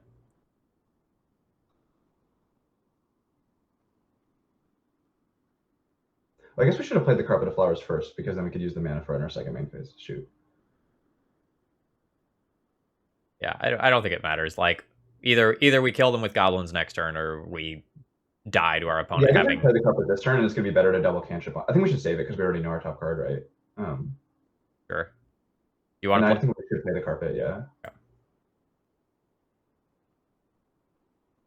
Just because they're so close to dying to a Tendrils now, if we just have access to all our mana next turn and 2 cantrips, it's like any tutor or finding the Tendrils or finding the Pass and Flames will probably kill them. Well, not Pass and Flames anymore because Cage. Sorry.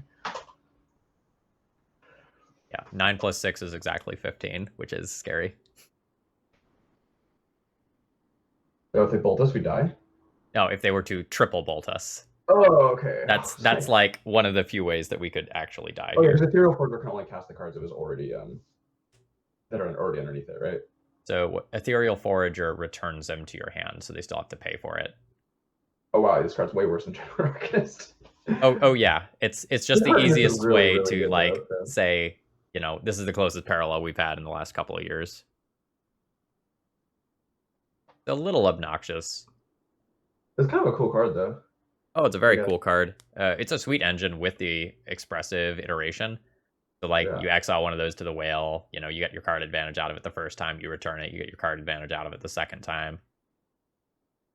Yeah. I really do kind of feel like oh, there's surgical arponder. That's the only card we have in hand. So rude.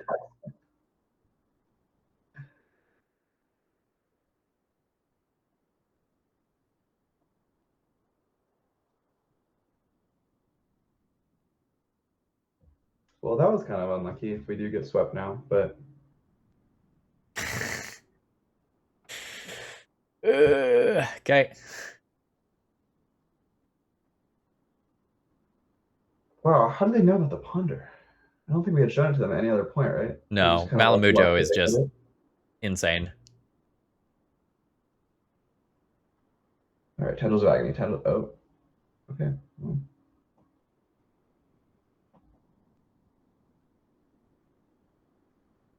All right.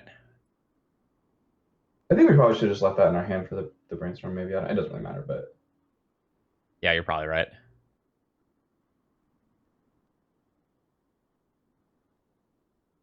Yeah, I mean, we need to draw tendrils or cantrip into tendrils.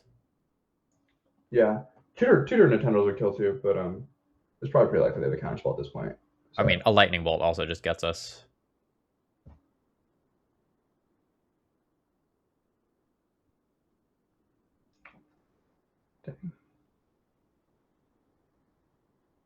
That well, does not do it. that sucks. I think we were in a pretty good position there, even through the sweeper. But the surgical was really a key play, shuffling away our brainstorm and taking the ponder out of our hand. Like, All right. Now we know about the blazing volley. yeah, I think you still submit. I mean, Delver always has like one or two sweepers, and you just have to hope they don't have it. Like, empty is like still good enough against them usually.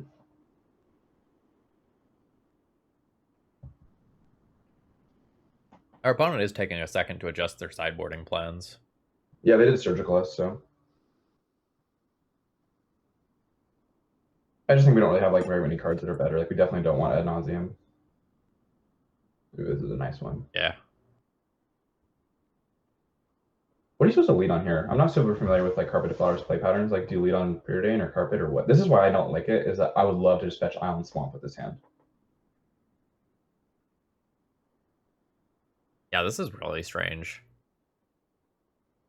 I assume we're supposed to try the carpet on turn 1? Yeah, I think we probably just go like Trop Carpet, right? I think so. Like, it's a little awkward Then it's because like, even if they play any land, it's already great for us.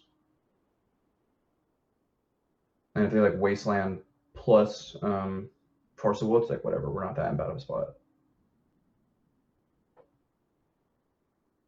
I have a pretty sweet signed play set of Carpet of Flowers in person. I'm looking forward to getting to play with them at some point. So here, I guess we probably just make. I guess we do nothing with it first main phase. Yeah, good point, because we can just use it second main phase. Go like Delta and then play Preordain and see what's up. What's interesting is we for sure are probably going to want to. No, we don't need to fetch before we Preordain. Honestly, I kind of, yeah, I think I like playing the fetch and then Preordaining. Yeah. Because I guess we're just looking for like discard spells here. Those are both good too, right? Yeah, we can make blue with carpet and then play brainstorm this turn. Yeah, but we don't really have any cards we want to put back yet, so I feel like Okay, so take the ponder then. yeah, I think so. I think we should probably just still cycle it just to get a card in our graveyard for threshold and everything. Yeah. Off blue off that, and then it's like if we see something better than the brainstorm, we'll take it. If we don't, we just take the best card and fetch it away with the delta.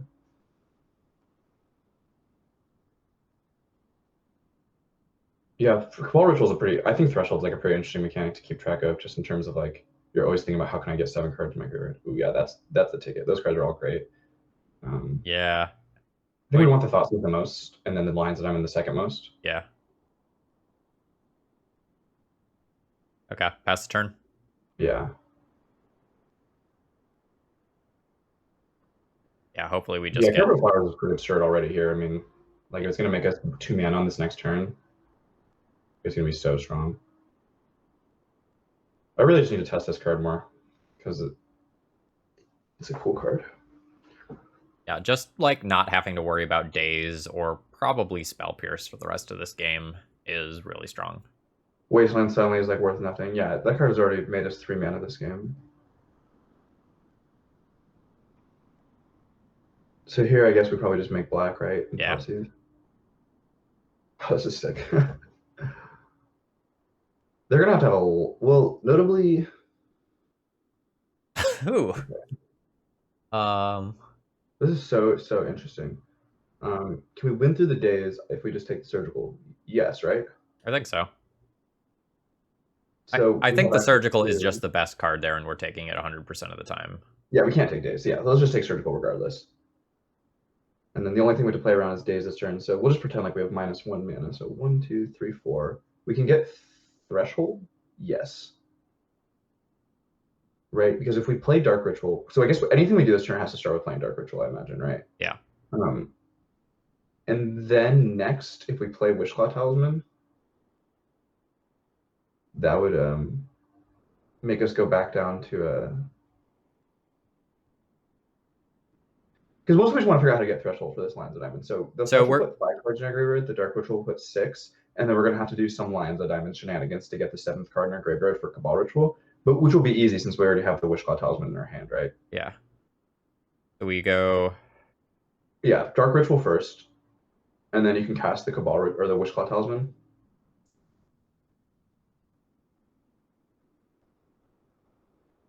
And then you can play the Lion's Eye Diamond, and then you can play Cabal Ritual, holding priority, crack Lion's Eye Diamond, and fetch first too.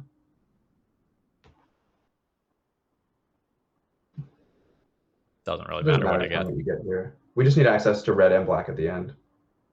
Sure, I'm going to crack this for red, so I'll just grab black. Cool. That totally works. And then, yeah, we're just going to want to Cabal Ritual, hold priority, crack Lion's Diamond for red.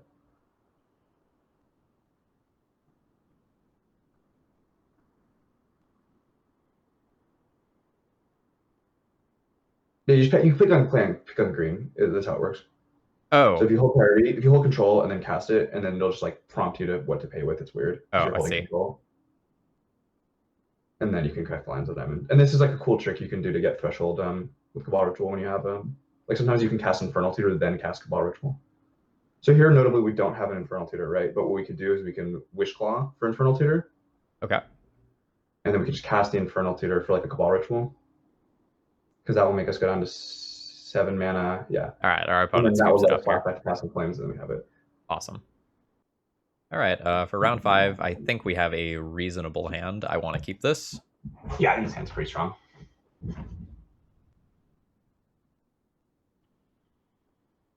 Are we leading on a basic here, or are we just leading on the Underground Sea since we have 3 lands? This is kind of funny. I actually like going fetch Underground Sea, cast Stress. And the reason I like doing that is that I want to just get another card in our graveyard for Threshold.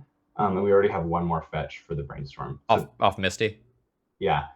And I think that there's like arguments for and against this play, but I've over the years have decided that I think I want to try and get Threshold as quickly as possible when my hand looks like this, because it's already such a good hand. I kind of think we might be playing in Storm. I don't know why. Yeah. All right.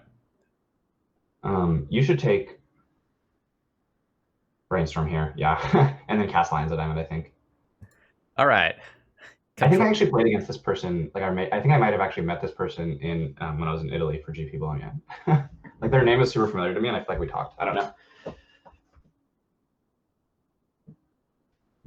Okay, so they're gonna take our Infernal Tutor, and then we can just like. What's cool about Brainstorm here is that like not only is gonna be a good card, but we can also just like completely insulate ourselves from their Thoughtseize next turn.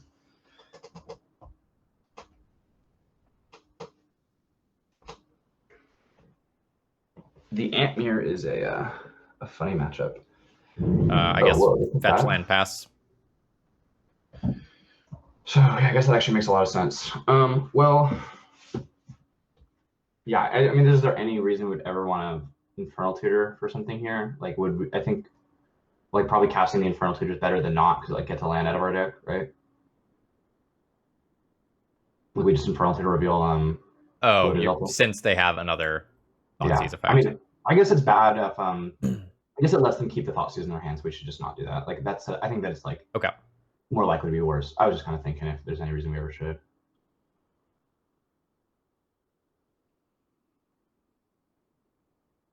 That's Hmm. very good for them. Yeah. Well, this brainstorm would have to be pretty bad for us now, for us to win this game, but you never know. Yeah, I mean, if they don't end up Thoughtseizing us here for some reason. Yeah, But I would imagine that 100% of the time, like when you know your opponent has an Infernal Tutor, you have to just take it. I agree. The Skull Turn is interesting. It might mean they're not playing green cards at all. We did see they had a Badlands. Yeah, they might be like the Burning Wish version of Ant, like Yeah. TNT used to be called.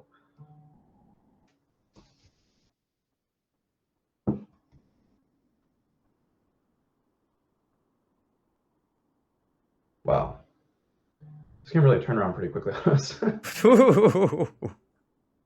All right. Yeah. We are one. I would just play the Lotus Battle and pass, I think. Not have a lot of outs, but I have to imagine that we're going to lose here. Yeah, I imagine our opponent like rips an Infernal Tutor and then we die or are close to dead. Yeah, but I don't really think there's any other way we could have really played this game that would have been realistic. Or a I can really think Burning of. Wish. Just Burning Yeah, Wish, make goblins. Nope, Infernal Tutor. they're just gonna add Nauseum here. We're not notably we're not like guaranteed dead here. Like for sure, we should just make them play it out. Because also, if like they have to pass and we just draw anything that can cast Tendrils of Agony, they're probably gonna die.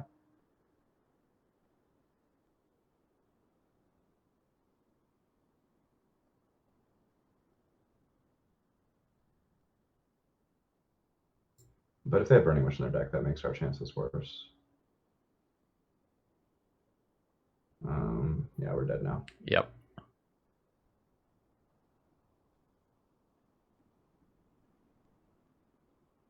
All right. Are we dead enough that I should just concede? Yeah, I don't think that. I mean, I would concede. I don't really think that anyone who plays strong could really mess it up from here if they stop this ad nauseum. You'd have to like forget to hold priority for Lions and Diamond. Well, in the mirror, the flusters and the veils are good for sure. You board in the empty?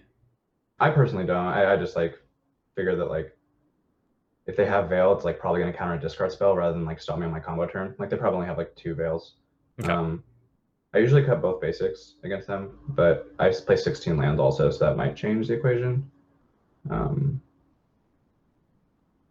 Yeah, personally, what I would do is I would cut 2 basics and 2 preordains, but Okay. I go pretty low in the lands in this matchup. But I just think that like you just lose so often from flooding. Like you either need to win the game on like the first like 2 turns of the game, or the game's going to go like 10 turns because you rip each other's hands apart. And in my mind, like playing extra lands is bad in both of those situations.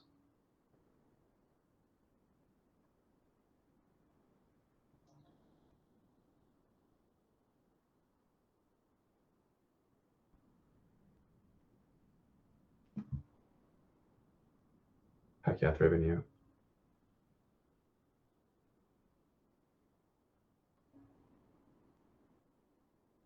Our opponent is just saying hello, basically. I get people asking me if I'm Italian a lot because I have what is essentially a Latin username, and it looks just like Oh, I didn't Italian. think about that. I was like, why are they asking? Yeah, Seems fine.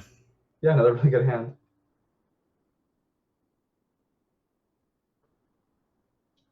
Do we ponder on turn 1 or hold up brainstorm for opposing discard? That's a good question, huh? Yeah, I think we should let brainstorm. I was gonna ponder here, but I actually like your play better. I'll play Lions Diamond for sure. Nope. Okay. We'll come up for some reason why we didn't do that later. Well, opponent's not discarding us anyway, so it ended up being the better play. I would still end a turn brainstorm here because I think you're exceptionally likely to kill your opponent on on this next turn. Yeah, especially if they don't play Lotus Petal for Veil. Yeah.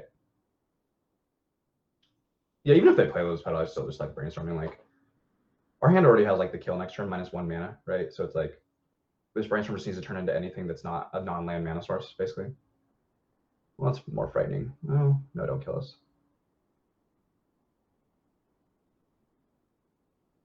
You can't really get a great read usually for your opponent playing an artifact mana in the mirror, though, just because it's like oftentimes the right thing to do. Especially when Cabal Therapy used to exist. Wow, the mind games that existed with that card, I for sure miss. Yeah, I like just getting to see. Holy shit. So I guess the card we don't want to draw is just going to be Volcanic Island, right? Because Yeah. we're going to draw everything else except for that. And then we can just like But whatever. shuffle fetch. Yeah, put back the Ponders, I guess, the next worst card. Then we can just like lead on Dark Ritual. I don't know if it really matters. Yeah, I mean, I guess we just like fetch then Ponder, right? Because we're just only looking for a discard spell here. Yep. And I think I like getting probably Tropical Island is better than Underground Sea here.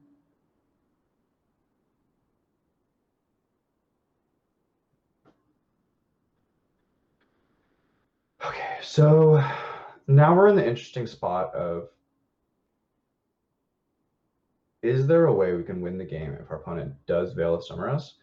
Because what I'm kind of thinking here is that we have access to, this is going to be the 4th card in our graveyard, Dark Rituals 5, Dark Rituals 6. We have 1, 2, 1, 6.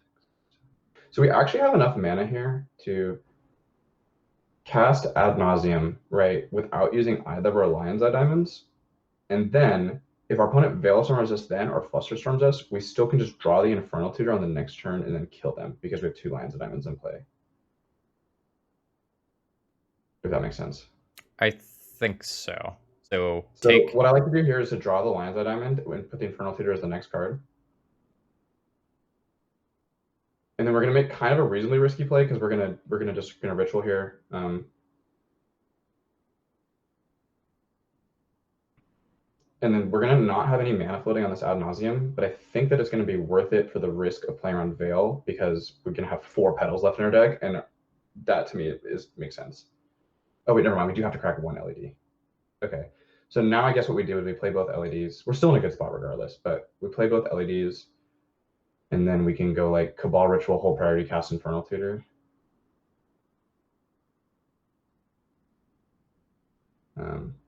Or other way around, my bad. It won't matter, but yeah. I would say it the other way, sorry. Yep, it's okay.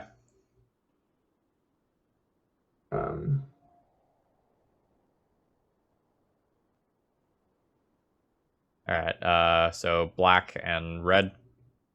I think blue, because we're going to Ad Nauseum here. You don't want to Veil here because if your opponent, or you don't want to Piff here because your opponent has a Veil, you just kind of lose. Okay. Actually, there was a line you were talking about where we save 1 LED. We're definitely saving 1 LED. Okay, so sure. just make black here. Maybe we do want to Piff because we're still drawing the Infernal Tutor next turn. I would just crack it for blue, I think. Okay. All right, and then just let this resolve and Ad Naus. Yeah. Yeah.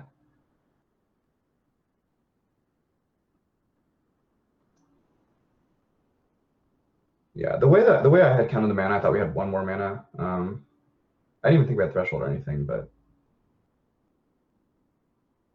all right. Yeah, if they fluster this, that would be a disaster.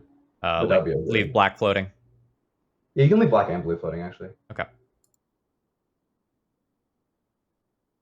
Usually only need like the 1 black for the initial ritual. I really hope this resolves. And notably for anyone watching at home, or for everyone watching at home, we could have just killed here with the tutor chain or with Pass and Flames, which are both safer options. And the reason that we went for the Ad Nauseum is because if our opponent has Veil somewhere here, I don't want to just like concede the game to our opponent having Veil. Just because it's like an Ad Nauseum from 18 with 2 floating and a Lion's Diamond in place, so exponentially likely to win in the mirror.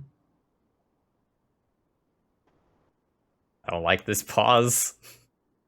Yeah, it's really interesting to me. I think they might just have Veil or something. And if they have Veil, they should for sure cast it here. Because otherwise we have the ability to flip Flusterstorm and counter their Veil.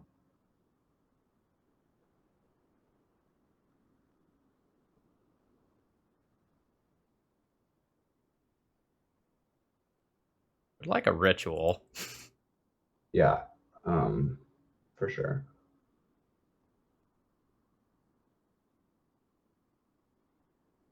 Okay.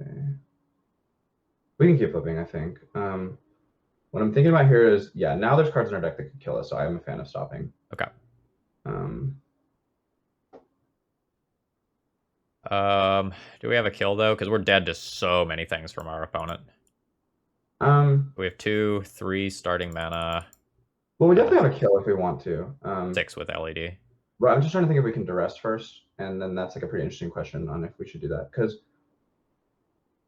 I think we don't have a kill if we duress first. Well, so let's see. If we duress first, then we have 2 mana, right, left over because we can play the pedal. And then if we go Infernal Tutor, Whole Priority, Crack Lions of Diamond, then we have 3 mana, and we go get another Lions of Diamond, then we have 6, right? Mm-hmm. And then we can flash back the Past in Flames with 1 mana floating, and then go Dark Ritual, Cabal Ritual, Infernal Tutor for Temple's Agony. So That actually, makes we have sense. enough mana to kill with protection here. Okay.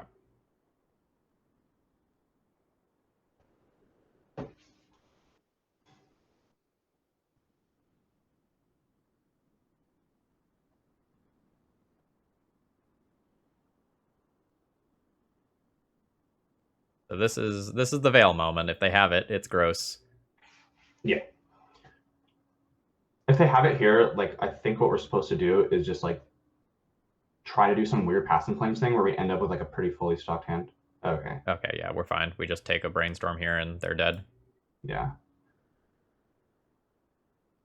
Well, they could Brainstorm into Veil is the concern.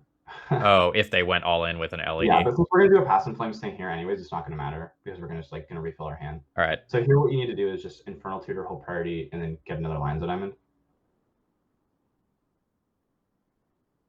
Oh wait, no, hold on. No, yeah, that does work. Yeah. Okay. All right, rehold priority. Do this. Crack for black. I'm just like so paranoid about miscounting now after miscounting that one time.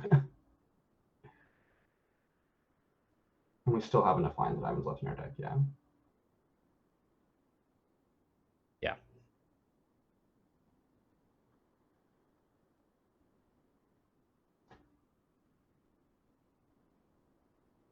And then I think I'm probably gonna have to get going. I think there's one more game left, but No, we're one more everyone. game. I see. Yeah, one more game. So good luck in the last game though, and Thank you. thanks for having me on here for sure. Yeah, if people want to find you, where do they find you? CyrusCG MTG, so just my name Cyrus and the letter C, and then MTG like Magic the Gathering is the best place to find me on Twitter. And then I do stream occasionally at twitch.tv/CyrusCG. But yeah, thanks for having me on. And Oh, I think our opponent needed to crack. game. Oh, there. Yeah. Okay, so they're cracking in response. That can represent a Flusterstorm. Yeah, and then you're gonna have a long drawn out game after that with no Past in Flames left in your deck. But technically, still you could win. But wow, it's gonna take forever. Yup.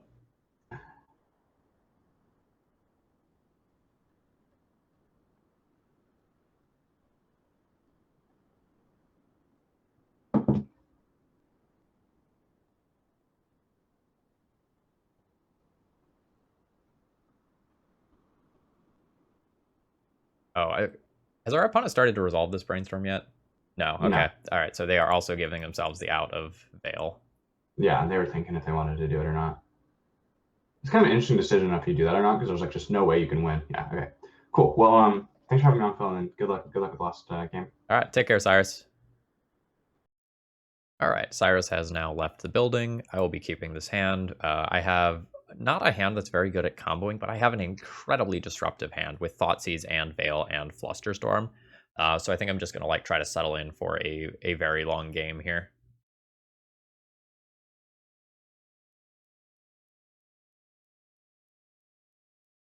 And we'll get a decent amount of information based on what my opponent chooses to do here. I probably intend on thought seizing my opponent next turn rather than holding up either Veil or Flusterstorm. A lot of times, ant hands, if you punch the tutor out of the hand is slowed down considerably.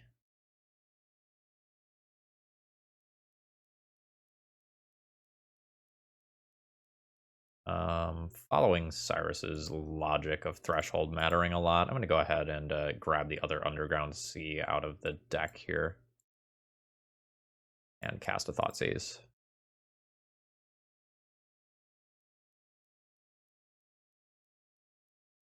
Okay, so I can take their Thoughtseize and protect my Flusterstorm, or I can take their Ponder and just kind of leave them with nothing but mana. I think I want to take their Ponder.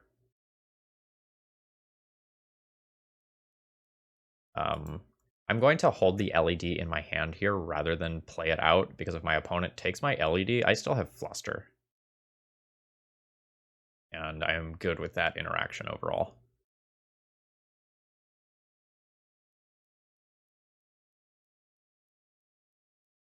It's possible I'm supposed to just take the LED. Yeah, but I figured my opponent would value the Fluster over my LED.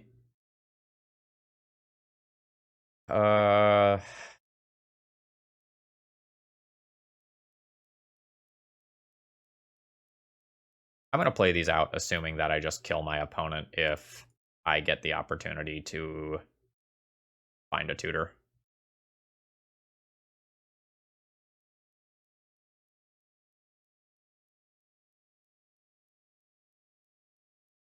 All right, see how things go. I don't know if I should play off this land or hold it for Brainstorm. I'm going to go ahead and play it out, though.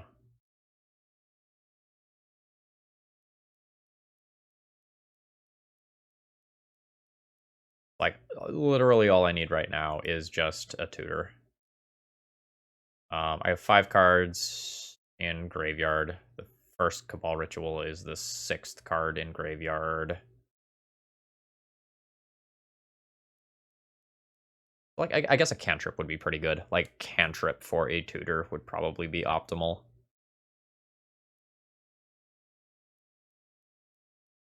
Alright, Fluster and Veil are the things I need to keep in mind on both sides of the battlefield.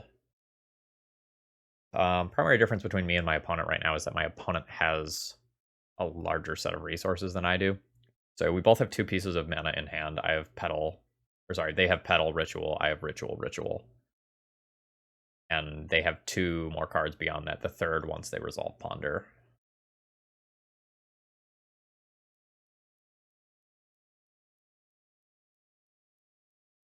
Yeah, I love this.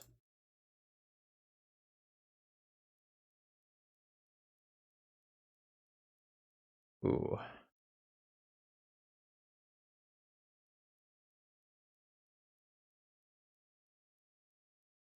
Can I wait a turn in duress? Like, do I just go? My opponent has 5 cards. I don't know that I just go here. Like, I have the capability of winning. I just lose to a lot of things.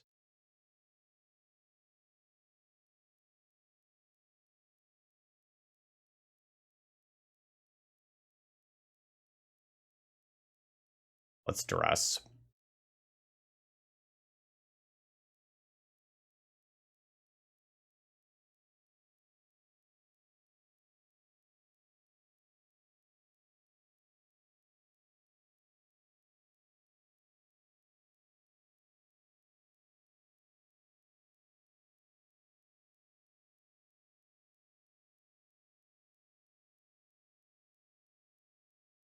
I'm just gonna get flustered. Okay, getting flustered is fine. I'm just happy that that happened this turn rather than next turn.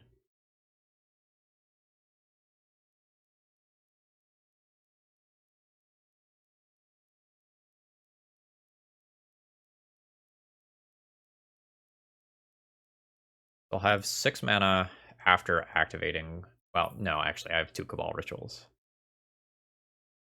I will have a billion mana.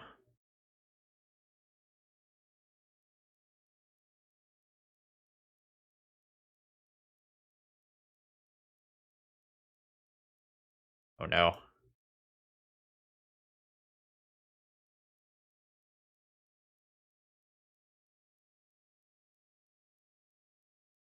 My opponent just has it here. I have literally nothing I can do about it.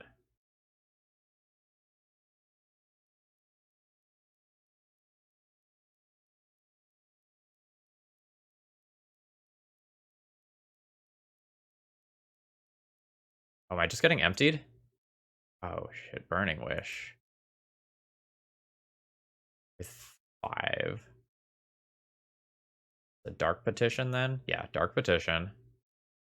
Dark Petition has Spell Mastery. Brings my opponent back to 3 mana. They have to have more stuff in hand.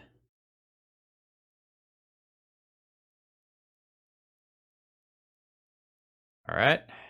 Storm count is 6. Is this a red for Past in Flames? Oh, it's Infernal Tutor.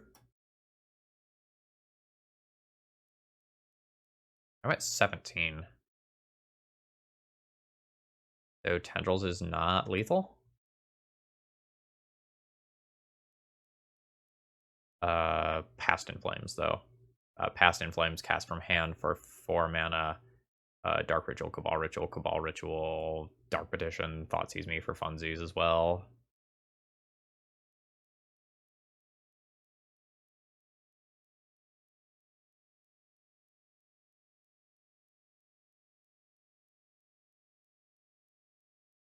Past in Flames is 4 on the front side, right? I'm not crazy. Yeah, 4. Not that. Okay, yeah, there's the Past in Flames. So now my opponent does the thing. I'm gonna F6 and just let them make the storm count real big to end the video. Seems fitting that the match end in storming. So if I went for the Wishclaw Talisman, that couldn't have been Flusterstorm, but my, like, whatever I did as the follow-up play could have. And I don't know if I could have powered through it.